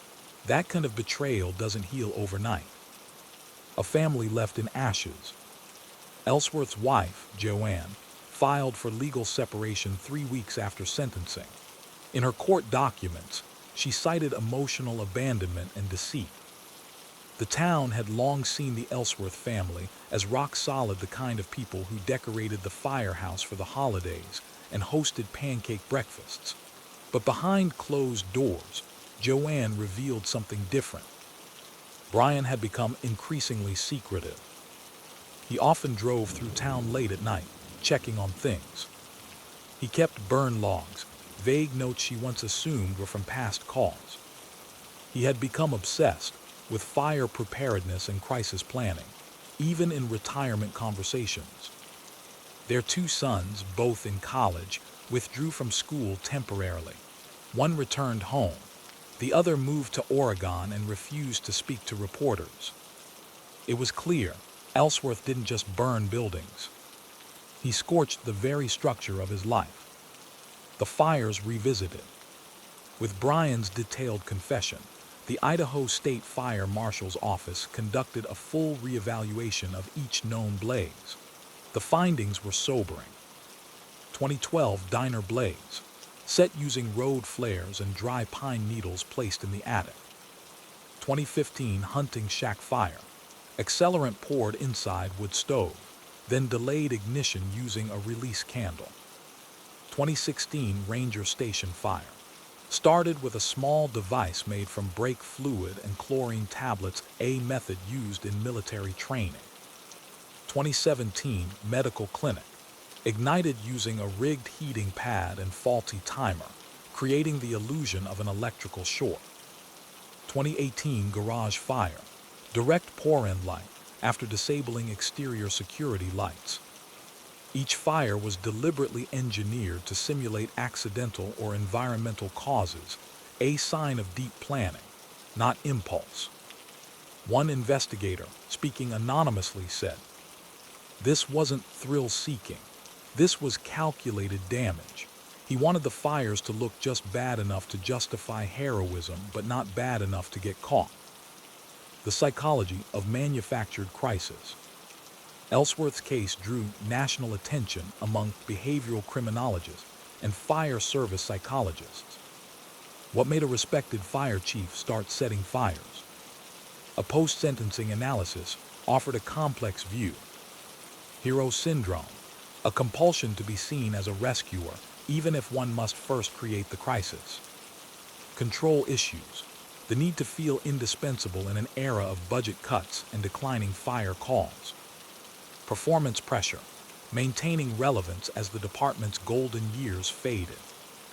Moral rationalization, framing the crimes as sacrifices, for a greater good to secure equipment grants, staff morale, and public attention. Dr. Eliza Warren, a criminal psychologist, wrote, "It's not uncommon for first responders in declining towns to feel obsolete. The danger comes when a sense of fading value turns into self-justified sabotage." The town rebuilds. A year after the scandal, Station 6 reopened under new leadership. Chief Boswell initiated reforms. All calls now required GPS logins from responders. All fire scenes were reviewed by independent inspectors. Anonymous reporting systems were introduced. Public education on fire ethics and prevention expanded. More importantly, transparency became the station's new creed. Every call, every expense, every training session open to public review. A new community liaison board made up of citizens reviewed station activities quarterly. The trust lost wouldn't be restored by bravado, only by consistency and clarity. The fires that didn't burn down the town. Ironically, Ellsworth's crimes led to a better funded, better run department. Insurance companies, at first skeptical, later commended the reforms. Grants were still awarded now under new scrutiny, and Station 6, once tarnished, regained its footing not by hiding the past, but by acknowledging it. A new mural inside the station reads, "The fire doesn't define us how, we answer the call does." Long before the first spark, long before the storage barn burned and the old ranger station went up in flames, there were signs. The town didn't see them at the time, or maybe didn't want to. Fire drills that seemed too frequent. Safety talks that leaned too far into worst-case scenarios. The subtle pressure to see danger around every corner. Brian Ellsworth built his reputation not on disaster, but on the idea that disaster was always just around the corner. He prepared the town not only for fire but for fear, and in doing so, he made himself the only one who knew how to respond. In his world, he wasn't a villain. He was the safeguard. But in the real world, he set the match. The victims no one counts. There were no funerals for Ellsworth's crimes, no headlines of mass casualties, and yet his actions left behind a townful of quiet victims. A retired waitress who lost the family's only rental property, one that was supposed to fund her son's college tuition. A disabled veteran whose garage workshop was destroyed, along with years of projects and tools. Volunteer firefighters who risked their lives battling flames they never should have faced. Children who grew up thinking firemen were heroes only to learn that sometimes heroes have shadows. And then there were the psychological casualties: trust scorched, instincts shaken, memories sinned. Because when you discover that the man who ran toward the flames was the one who lit them, it changes the way you see every fire, every alarm, every uniform.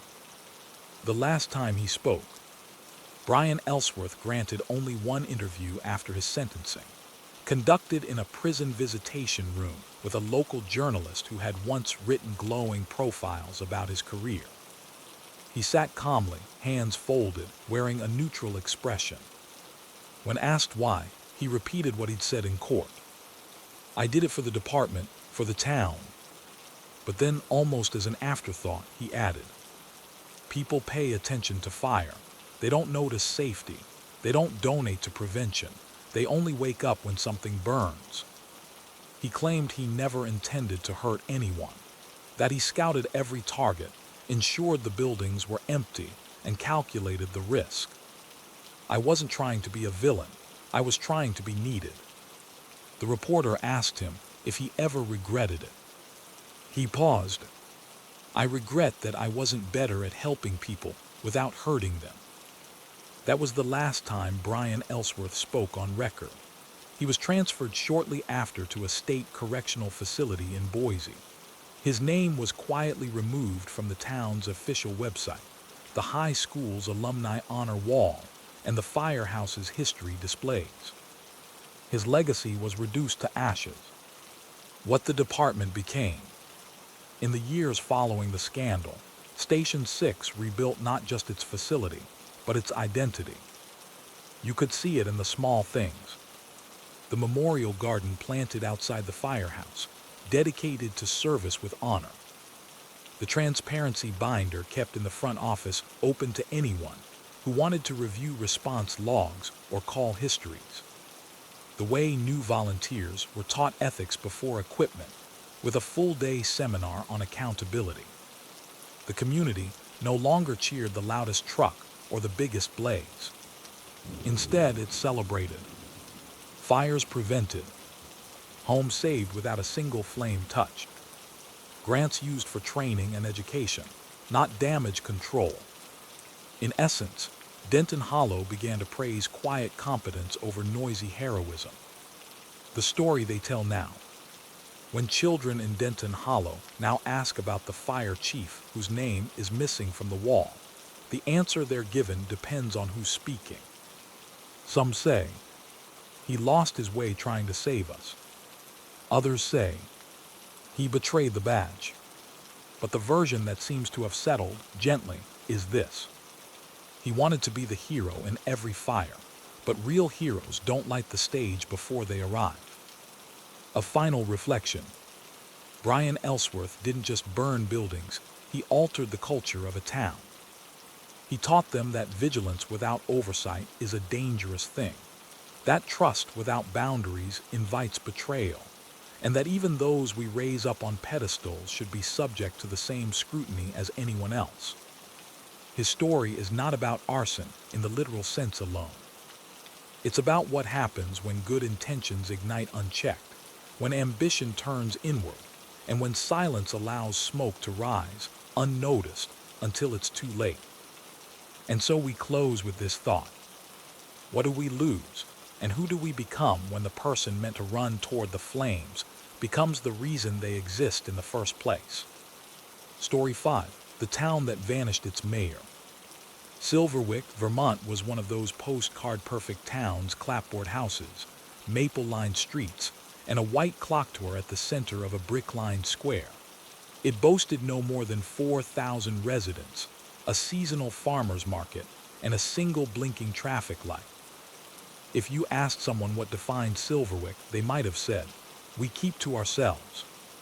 So when Mayor Alan Greeley stopped showing up for work in April 2009, most people assumed he was on vacation, or maybe sick, or maybe just needed a break from local politics. No press release was issued. No town-wide alert went out. A week passed, then 2, then a month. By the time a concerned resident formally asked about the mayor's whereabouts at a public zoning meeting, it had been 43 days since anyone had seen him. The answer: Mayor Greeley has stepped away for personal reasons. The council is handling things. And with that, the matter was closed. No police report.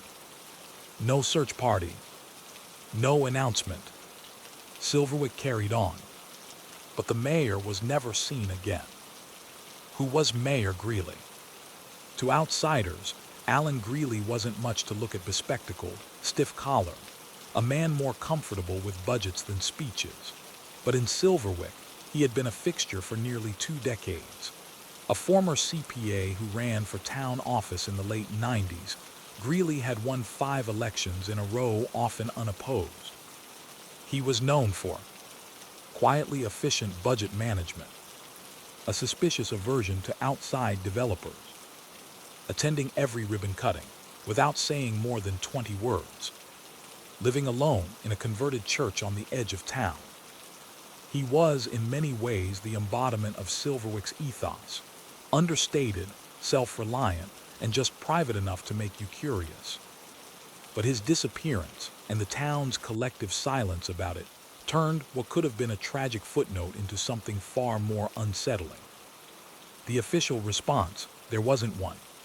The Silverwick Town Council met in private after Greeley's disappearance and quickly voted to promote Council Chair Miriam Salas to acting mayor. She gave a short statement at the next meeting. Mayor Greeley has taken a leave, out of respect for his privacy, We will not discuss the matter further. The town remains stable. The minutes show no mention of filing a missing persons report. The police chief at the time, Earl Halcombe, later said, "I wasn't instructed to open an investigation, so I didn't." And when pressed by a reporter months later, a town clerk said, "There's no law saying we have to report a disappearance if we believe it's voluntary." In legal terms, they weren't wrong. But in moral terms, the town's silence became its own mystery. A journalist with questions. The disappearance might have faded entirely if not for a freelance journalist, Megan Ellar, who had moved to Silverwick from New Hampshire just weeks before Greeley vanished. She noticed the gaps immediately. No local coverage, no obituary, no press releases, no reaction from the mayor's extended family in Montpelier. She started digging. What she found raised more questions. Greeley's car was still parked behind Town Hall. His mail was piling up in his mailbox. His phone number rang, but was never answered. There had been no bank activity in over 6 weeks. When she requested access to the mayor's personnel file, the town clerk denied the request, citing ongoing administrative reassignment. Megan began writing under a pseudonym, publishing pieces titled, "The Mayor Who Left No Goodbye," "Silverwick's Shrinking Circle of Truth." Does a town have the right to forget? Her work caught attention outside the state, but in Silverwick, she was ignored, sometimes even avoided. A house untouched. Perhaps the most disturbing detail of all was Greeley's home. The mayor had lived alone in a former church building just beyond the town's edge. Neighbors reported not seeing any movement since late March. The lights stayed off. The driveway remained undisturbed. Megan tried to contact the property office, but no tax payments had been made in over a year, and no foreclosure proceedings were initiated. It was as though the house had simply stopped existing in the town's files. With no legal warrant and no public outcry, the property remained untouched. When Megan visited it in person, she found the mailbox jammed with junk mail and a no trespassing sign nailed to the front door. Through a side window, she could make out a coffee mug still on the kitchen counter, a coat on a hook near the entry, a stack of papers on the desk, neatly arranged but just out of view. It looked as though someone had left in the middle of an ordinary morning and never returned. The only voice that spoke. One person did break the silence. Carter Bell, a former town employee who moved out of state in 2012, gave an anonymous tip to Vermont state authorities. He claimed the council had received a letter from Greeley weeks before his disappearance, stating his intent to step away from Silverwick permanently. The letter instructed the council to handle succession quietly, without alarm. No official resignation was filed, but no such letter was ever produced. The council claimed no knowledge of it, and Bell refused to testify further. The state took no action, citing insufficient evidence of wrongdoing. And so the rumor mill churned. Had Greeley left town intentionally? Had he died, and the council covered it up to avoid scandal? Was he paid off, or worse, disappeared by the very town he served? It was no longer just a disappearance. It was a collective vanishing, and everyone was complicit. The conspiracy that took root. By 2015, Silverwick had become the focus of amateur sleuths and internet forums. Theories ranged from local corruption cover-up, small-town cult influence, foul play involving land disputes, a secret whistleblower letter that never surfaced. One blogger wrote, "This isn't just about a missing mayor. It's about a town that decided silence was easier than truth." What unsettled readers most wasn't just Greeley's absence. It was the near-total lack of emotional response. No candlelight vigils. No "where is he" posters. No Facebook groups. Just quiet. In most towns, when a mayor disappears, it becomes a headline. In Silverwick, it became a routine. By 2011, just 2 years after Mayor Alan Greeley was last seen, his name had been formally scrubbed from town documents. His signature on public contracts was replaced by acting mayor stamps. His official portrait was quietly removed from the town hall wall, never replaced. His salary, which had continued being paid for 3 months post-disappearance, was silently redirected to the general budget. There were no votes on these changes, no minutes recorded. They just happened like someone editing a page while you weren't looking. This quiet vanishing wasn't just about Greeley. It began to affect records. Births and deaths had incomplete entries from the period around his disappearance. Property transfers seemed to skip over key names. Budget allocations during the spring of 2009 had missing line items, as if the town had collectively agreed to redact its own memory. Even longtime residents, when asked by out-of-towners or journalists, shrugged off Greeley's absence. He was old, probably moved away. Didn't want the job anymore. Don't know, don't care. But silence that complete, it doesn't happen by accident. The one document they could hide. In 2016, investigative journalist Megan Ellar, still chasing Silverwick's secret, filed a state-level FOIA request with the Vermont Municipal Records Division. Among hundreds of digitized microfilm entries, she found a budget memo dated 2 weeks after Greeley's last sighting. It read, "Per discussions with Redacted, Mayor Greeley's final recommendation is to deny expansion of West Creek Estates and to block the developer's request for zoning variance. Future correspondence should not be attributed to his office." The memo was unsigned. The addressee field was redacted. But the content made one thing clear. Greeley had opposed something, and shortly after he vanished. West Creek Estates was a controversial housing development proposed on the town's western edge land that many locals considered ecologically sensitive. The plan had been in negotiation for months, with Greeley taking a firm public stance against it. And yet, just 4 months after his disappearance, the zoning was approved. The developer nobody could reach.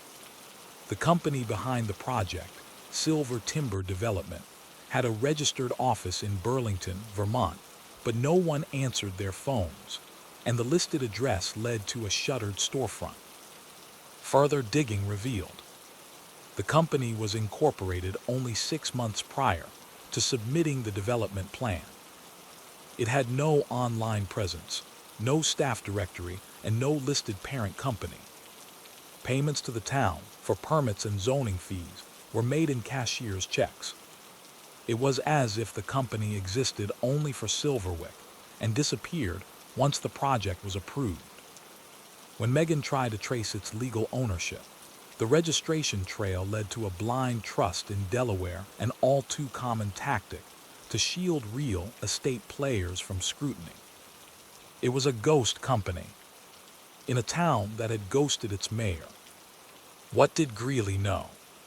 From what little public records remained, it was clear that Greeley had fought the development.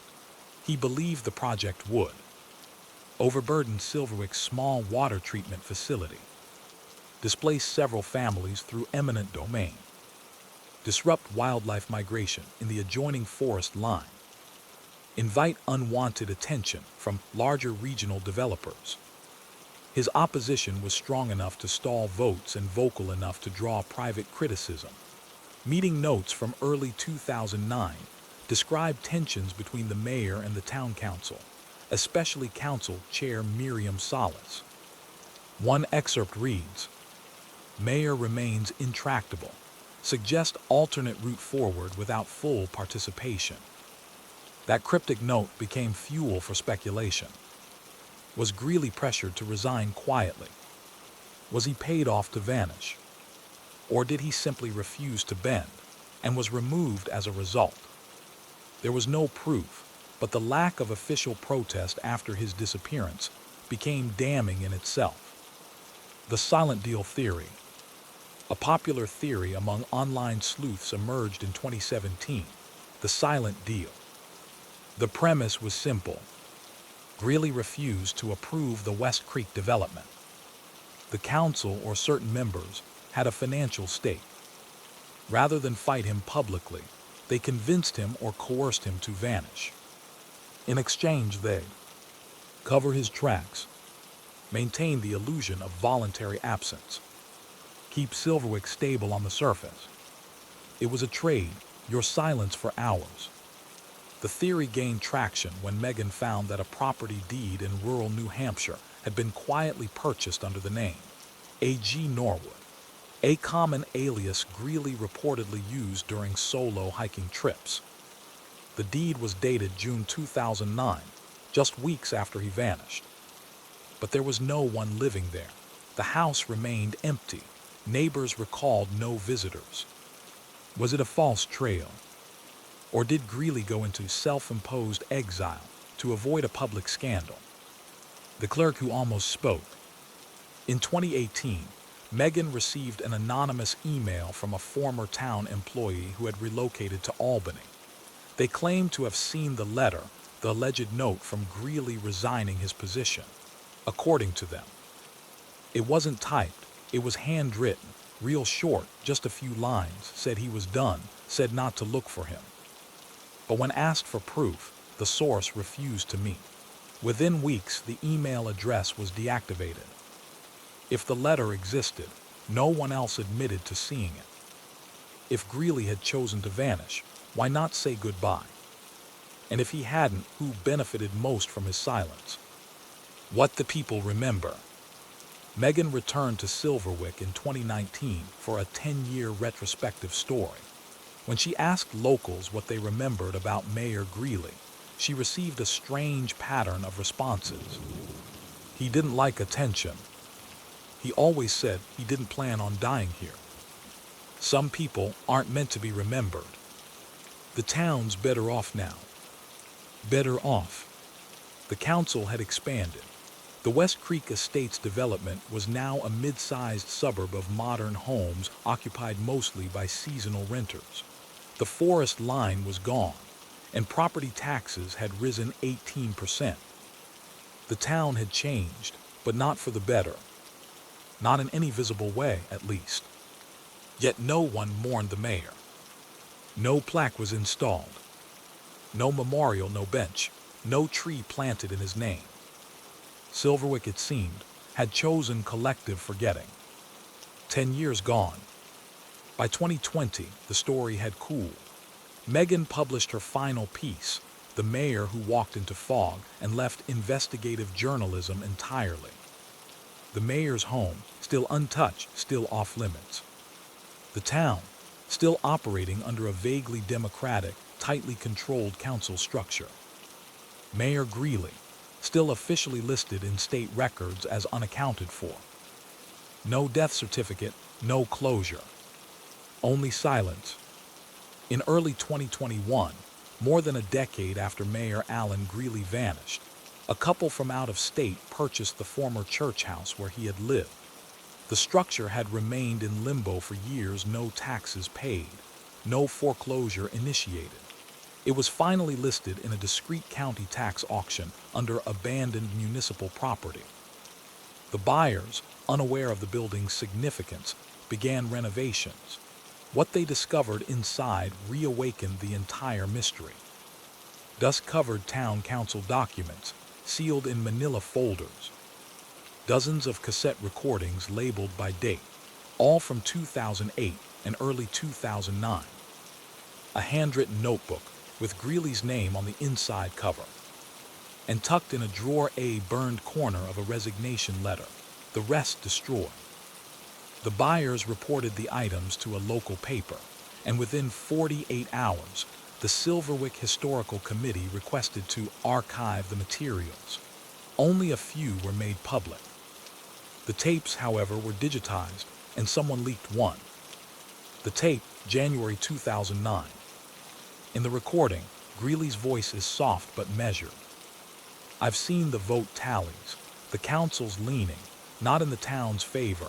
I know what Miriam's pushing for. This isn't preservation. This is erasure.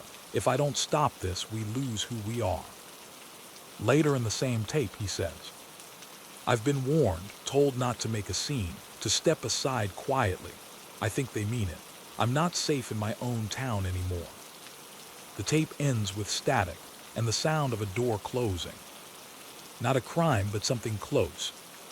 There's no law against resigning from public office without a press conference. There's no law against leaving town.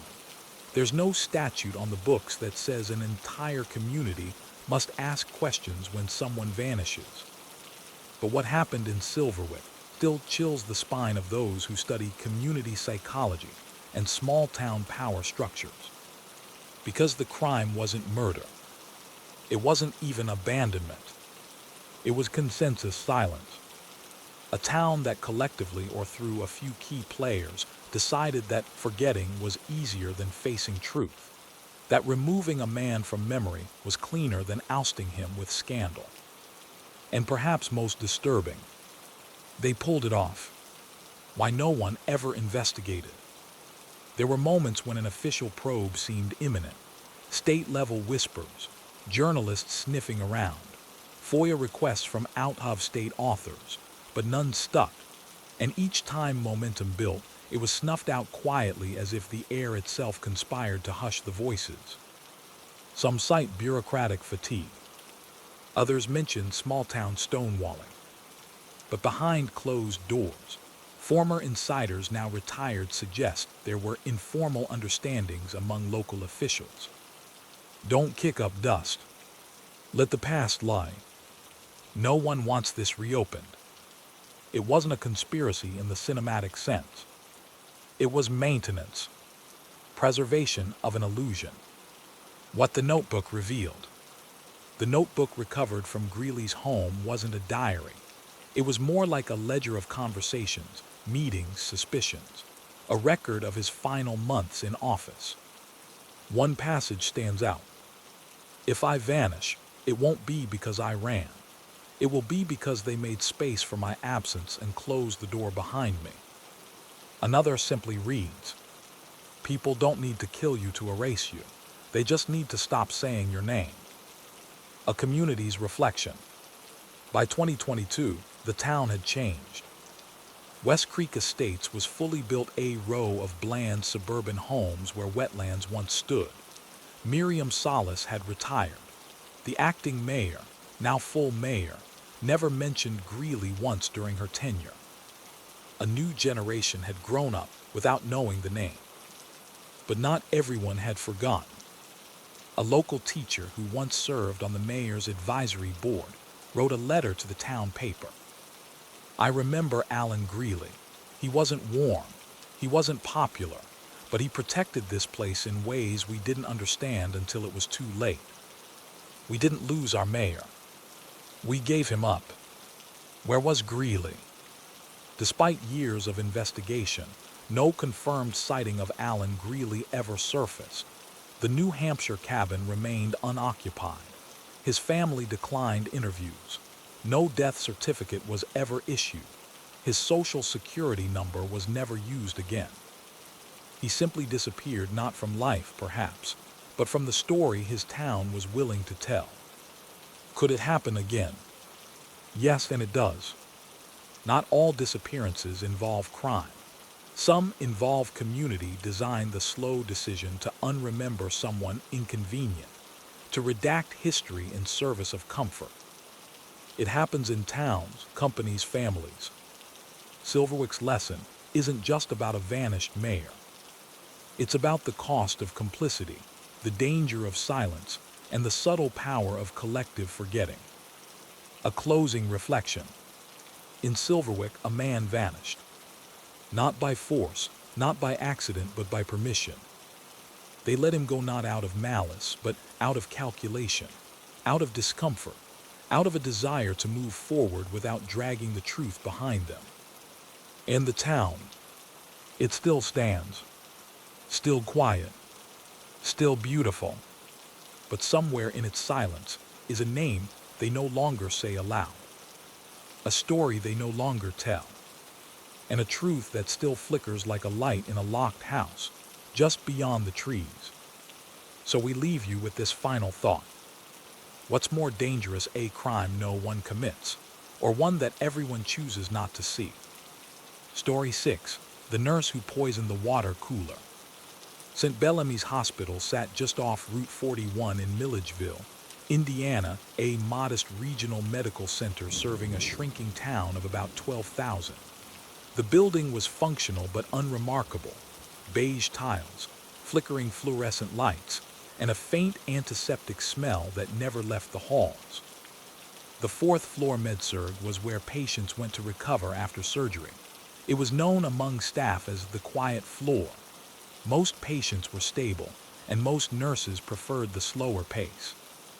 In 2014, the overnight shift on that floor had its own rhythm: sparse visitors, long charting hours, the occasional code blue. Nurses often brought baked goods. Doctors didn't come by much after midnight, and everyone's staff and patient alike knew about the water cooler. It stood near the nurse's station. Ice cold, whisper quiet, reliable, a small comfort during those long, still nights.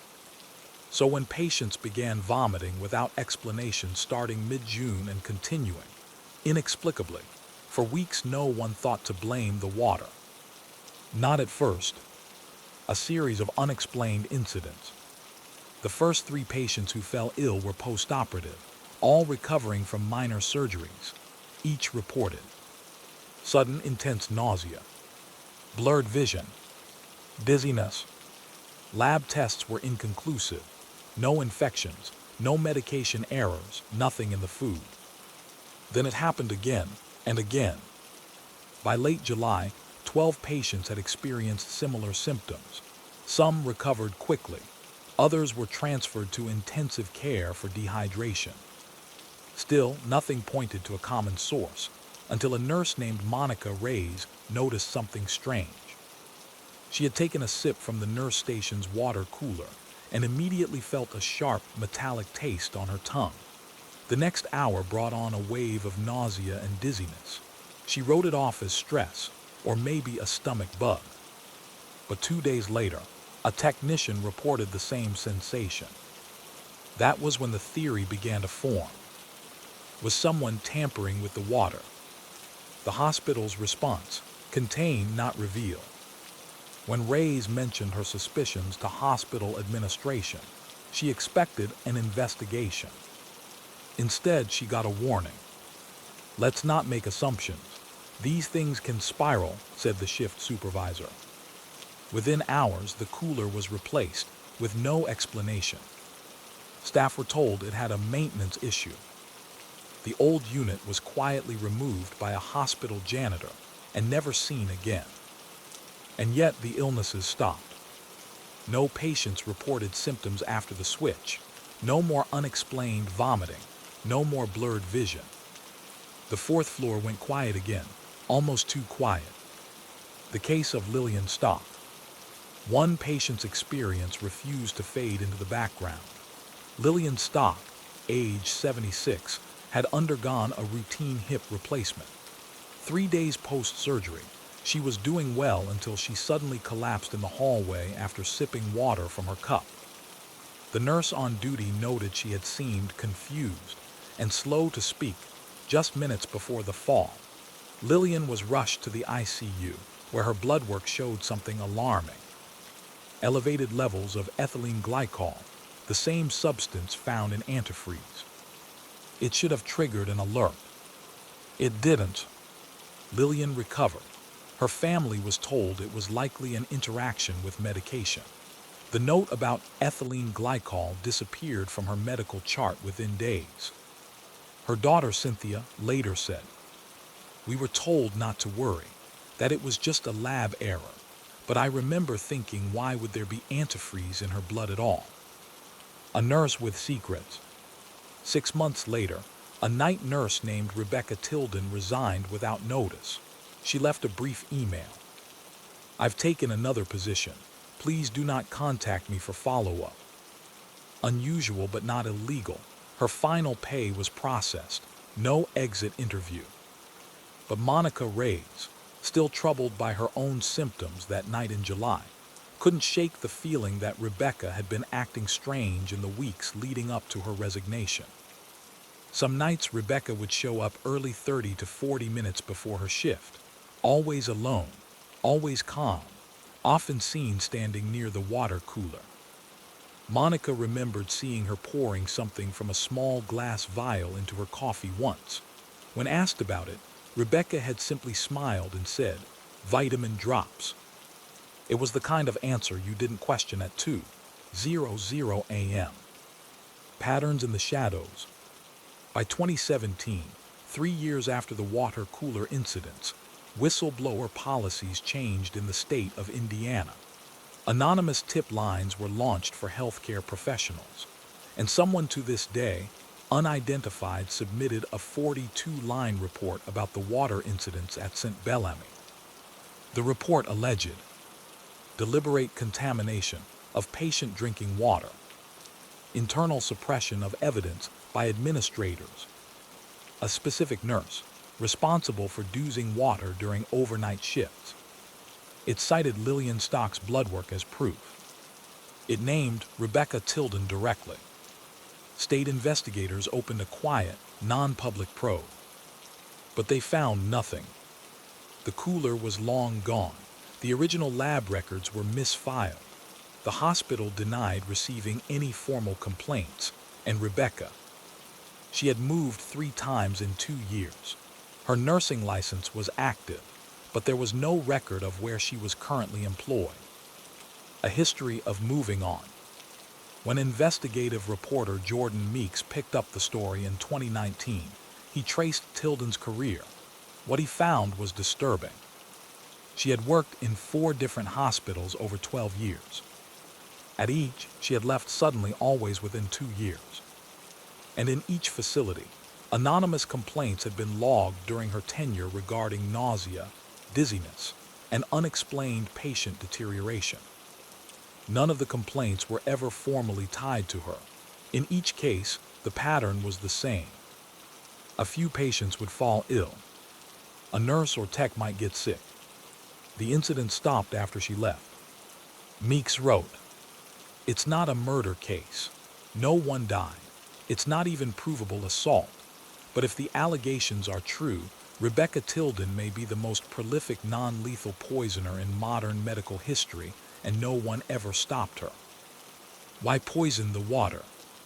Psychological profilers later weighed in anonymously. They pointed to Munchausen by proxy-like behavior, a condition in which a caregiver harms others to receive praise, sympathy, or control. But in Tilden's case, it never escalated to saving the patients. She didn't poison them to then rescue them. She poisoned quietly, then stepped back.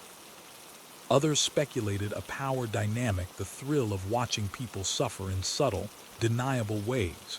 Control without confrontation. Impact without discovery. Or perhaps it was just experimentation. A cold, detached curiosity, cloaked in the quiet repetition of night shifts. Whatever the reason, it left behind a trail of subtle harm. No arrests, no charges, no accountability. Lillian Stock speaks. In 2022, at age 84, Lillian Stock was interviewed for a podcast episode investigating patient safety. When asked about her time at St. Bellamy, she paused for a long moment and said, "I drank from the cooler 5, maybe 6 times. I remember the last time it tasted funny, like something sour and sharp. My tongue went numb for a second. Then I was on the floor." She was never told the full story. When informed of the investigation and Tilden's name, she simply nodded. "I believe it. I just do.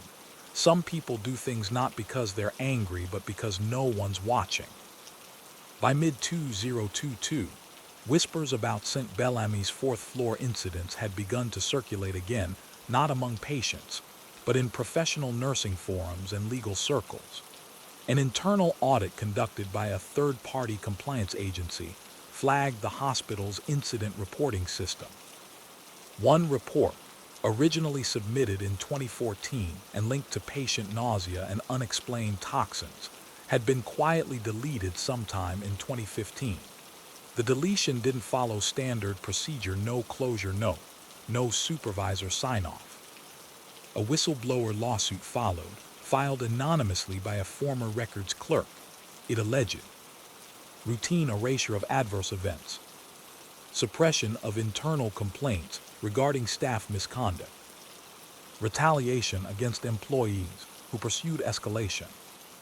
The hospital settled the case out of court. No admission of guilt, no disclosure of the settlement amount. But internally, the administration began quietly contacting former staff, asking them about the water cooler. Rebecca Tilden resurfaces. In October 2022, investigative journalist Jordan Meeks, still pursuing the case, received a tip that Tilden had resurfaced in Hillsborough, Ohio. She was reportedly working at a private elder care facility under her legal name, with an active nursing license. Meeks visited the facility posing as a volunteer applicant. What he found was chilling. The facility had recently undergone an unannounced public health inspection after multiple residents reported episodes of unexplained vomiting. Though no definitive cause was found, one report noted that multiple staff members expressed concern over drinking water in the break area having a strange taste or smell. Water cooler replaced. No further complaints filed. Sound familiar? Meeks confronted the facility director, who declined to comment on staffing. But after local media picked up the thread, Tilden's name was removed from the employee roster within a week. Again, no arrest, no formal accusation. Just a quiet departure. Just like always, the woman behind the name. So who was Rebecca Tilden? Born 1978 in Muncie, Indiana. Graduated from Purdue School of Nursing in 2002. No criminal record. No formal disciplinary action in 2 decades of nursing. But a deeper look revealed personal patterns worth noting. She had no known, long-term friendships among former coworkers. She moved every 2-3 years, often without forwarding addresses. Former landlords described her as polite, private, prompt with rent, and entirely forgettable. In psychological circles, this profile often aligns with low empathy operators, individuals capable of functioning within systems without ever forming meaningful social bonds. That doesn't make them criminals. But in Tilden's case, it made her invisible. Everyone got sick, even me. An important voice re-emerged during the renewed investigation. Monica Reyes, the nurse who had first suspected the water cooler in 2014. In a recorded podcast interview in late 2022, Monica recounted the night she took a sip. "I remember this overwhelming bitterness, like metal and mold. My throat tightened right away. I got dizzy. I sat down because I thought I was going to fall over. And Rebecca, she just looked at me and said, 'You okay?' with the flattest voice I've ever heard. No concern, no shock, just like watching a toaster pop." Reyes had reported the incident, not just the symptoms, but her suspicion, and was told she was being overly emotional. It became clear that the hospital didn't want this to become a story. They needed calm. They needed plausible deniability, and Rebecca, she gave them both. The poison itself. Forensic toxicologists consulted by Meeks speculated on the compound used in the suspected poisonings. Based on Lillian Stock's blood work and anecdotal staff descriptions, the most likely culprits were ethylene glycol found in antifreeze, causes nausea, confusion, and eventual organ failure. Diethylene glycol, less commonly discussed, but used in industrial solvents, and colorless, odorless, slightly sweet, and lethal in higher doses. Ricinin alkaloids derived from castor beans, causes vomiting and visual distortions in sublethal doses. None of these substances are traceable in the absence of timely testing. In all reported cases, Symptoms resolved within 48 hours, meaning no tests were ever ordered, or if they were inconclusive. The small doses suggested non-lethal intent. It was about discomfort, not death. And that's why no one could make a charge stick. Why it was never investigated as a crime. Several former detectives and medical investigators were consulted during the 2023 documentary, The Angel in the Water, based on this case. Their consensus: there were too many gaps in evidence. Hospitals are incentivized to avoid reputational damage. The dosages were too low to trigger automatic police notification thresholds. As one former hospital compliance officer put it, if you don't have a body, and you don't have a witness, and you don't have a confession, then what you have is a bad hunch. It wasn't enough for law enforcement, but it was enough to send Tilden packing. Over and over and over again. A pattern no one stopped. A 2023 journal article in the American Review of Nursing Ethics labeled Tilden's case a prime example of a non-lethal pattern of passive harm. No deaths, no formal accusations, no massive lawsuits, just a repeated ripple of unexplained discomfort, paper trail disappearance, and a professional who always left before things got loud. One passage reads, Tilden, if indeed guilty, may have exposed a massive blind spot in our healthcare system. The inability to confront subtle harm when the harm is not permanent, the perpetrator is licensed, and the victims survive. What we still don't know: was Tilden ever confronted by hospital administrators at any facility? Did she confess to anyone, in writing or verbally? Did other staff suspect her but stay silent out of fear or professional risk? Was there ever physical evidence recovered: a vial, a contaminated cooler, a camera image? None of these questions have answers. None may ever. In a system built on trust and repetition, her quietness was her armor. Monica Reyes leaves nursing. In 2023, Monica Reyes officially surrendered her license. Not because I did anything wrong, she said, but because when I spoke up, no one cared. When I warned them, they asked me to lower my voice. She now works in patient advocacy, specifically helping whistleblowers report internal harm without fear of retaliation. Rebecca didn't break the system, Monica says. She used it exactly as it was designed, and that should scare every one of us. After Hillsborough, Ohio, Rebecca Tilden disappeared again, at least on paper. No job listings, no property records, no online presence.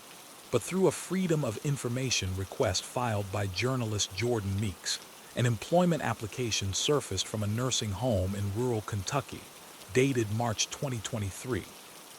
It bore Tilden's full name and matching credentials, but no address, no references, no contact history for the past 5 years. Still, she was hired not as a nurse, but as a night shift support specialist. The title was vague, the responsibilities even more so, and within 4 weeks of her start date, 3 residents reported symptoms once again. Sudden nausea, unexplained disorientation, a persistent metallic taste in their mouths.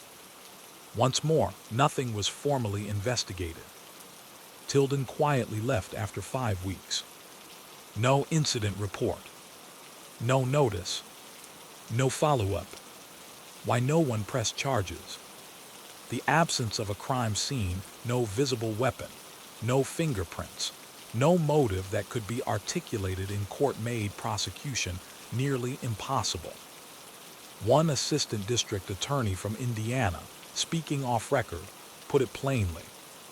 We couldn't arrest a nurse for people throwing up. There was no camera footage, no poison found, and no one willing to testify that they saw her do anything. The hospital had every incentive to stay quiet. So did the patients. Many were elderly, some were sedated, others were simply unsure of what they had experienced. Even the state nursing board declined to open an investigation, citing a lack of formal, substantiated evidence of misconduct. Rebecca Tilden remained legally unblemished. A nurse's final departure. In November 2023, a local newspaper in northern Georgia ran a brief obituary. Rebecca L. Tilden, 45, of no fixed address, passed away in a private residence. No foul play suspected. Survived by no immediate family. No public service held. The cause of death was listed as accidental overdose of prescription sedatives. It was the only formal record of her death. No criminal charges were ever filed against her. No internal investigations concluded wrongdoing. No employers came forward. Her obituary, only 57 words long, was the first and last official recognition of her existence in public record since 2014. And yet, her legacy would ripple far longer. Re-examining the system. In early 2024, the Journal of Patient Safety published a scathing editorial. The case of Rebecca Tilden reveals a critical failure of detection systems, reporting mechanisms, and institutional willpower. When harm is slow, deniable, and non-fatal, our systems are not built to respond. The result is a kind of invisible violence, real, recurrent, but never punished. Hospitals quietly updated protocols after the renewed coverage. Tighter controls on breakroom food and drink. Routine chemical testing on shared water sources. New policies requiring multiple sign-offs for deleting incident reports. None of these changes named Tilden, but everyone knew who they were for. A legacy of discomfort. Rebecca Tilden didn't commit a murder, at least, not one that could be proven. She didn't rob a bank. She didn't leave a note. Instead, she became something harder to name. A practitioner of slow harm. A woman who found the cracks in the system and lived inside them for years. She hurt without maiming. She poisoned without killing. She altered lives just enough to disappear before anyone knew what had happened. And in doing so, she forced an entire profession to ask, what if a nurse decides to hurt someone not out of anger but curiosity, not for revenge but control? And what if the system's answer is silence? Lillian Stock's last word. Before her passing in early 2024, Lillian Stock was asked if she'd ever forgiven whoever made her sick back in 2014. Her answer, I don't think forgiveness belongs here. That woman, if it was her, didn't ask for anything. She didn't even want attention. She just wanted to see if she could do it without being caught. That's the part I'll never understand. That's the part I don't think I'm supposed to. Monica raised today. Monica lives in Chicago now. She no longer works in medicine. Instead, she lectures at community colleges and healthcare panels about quiet threats in caregiving institutions and how sometimes the most dangerous person in the room is the one who's always calm, always punctual, and never raises their voice. She ends most of her talks the same way.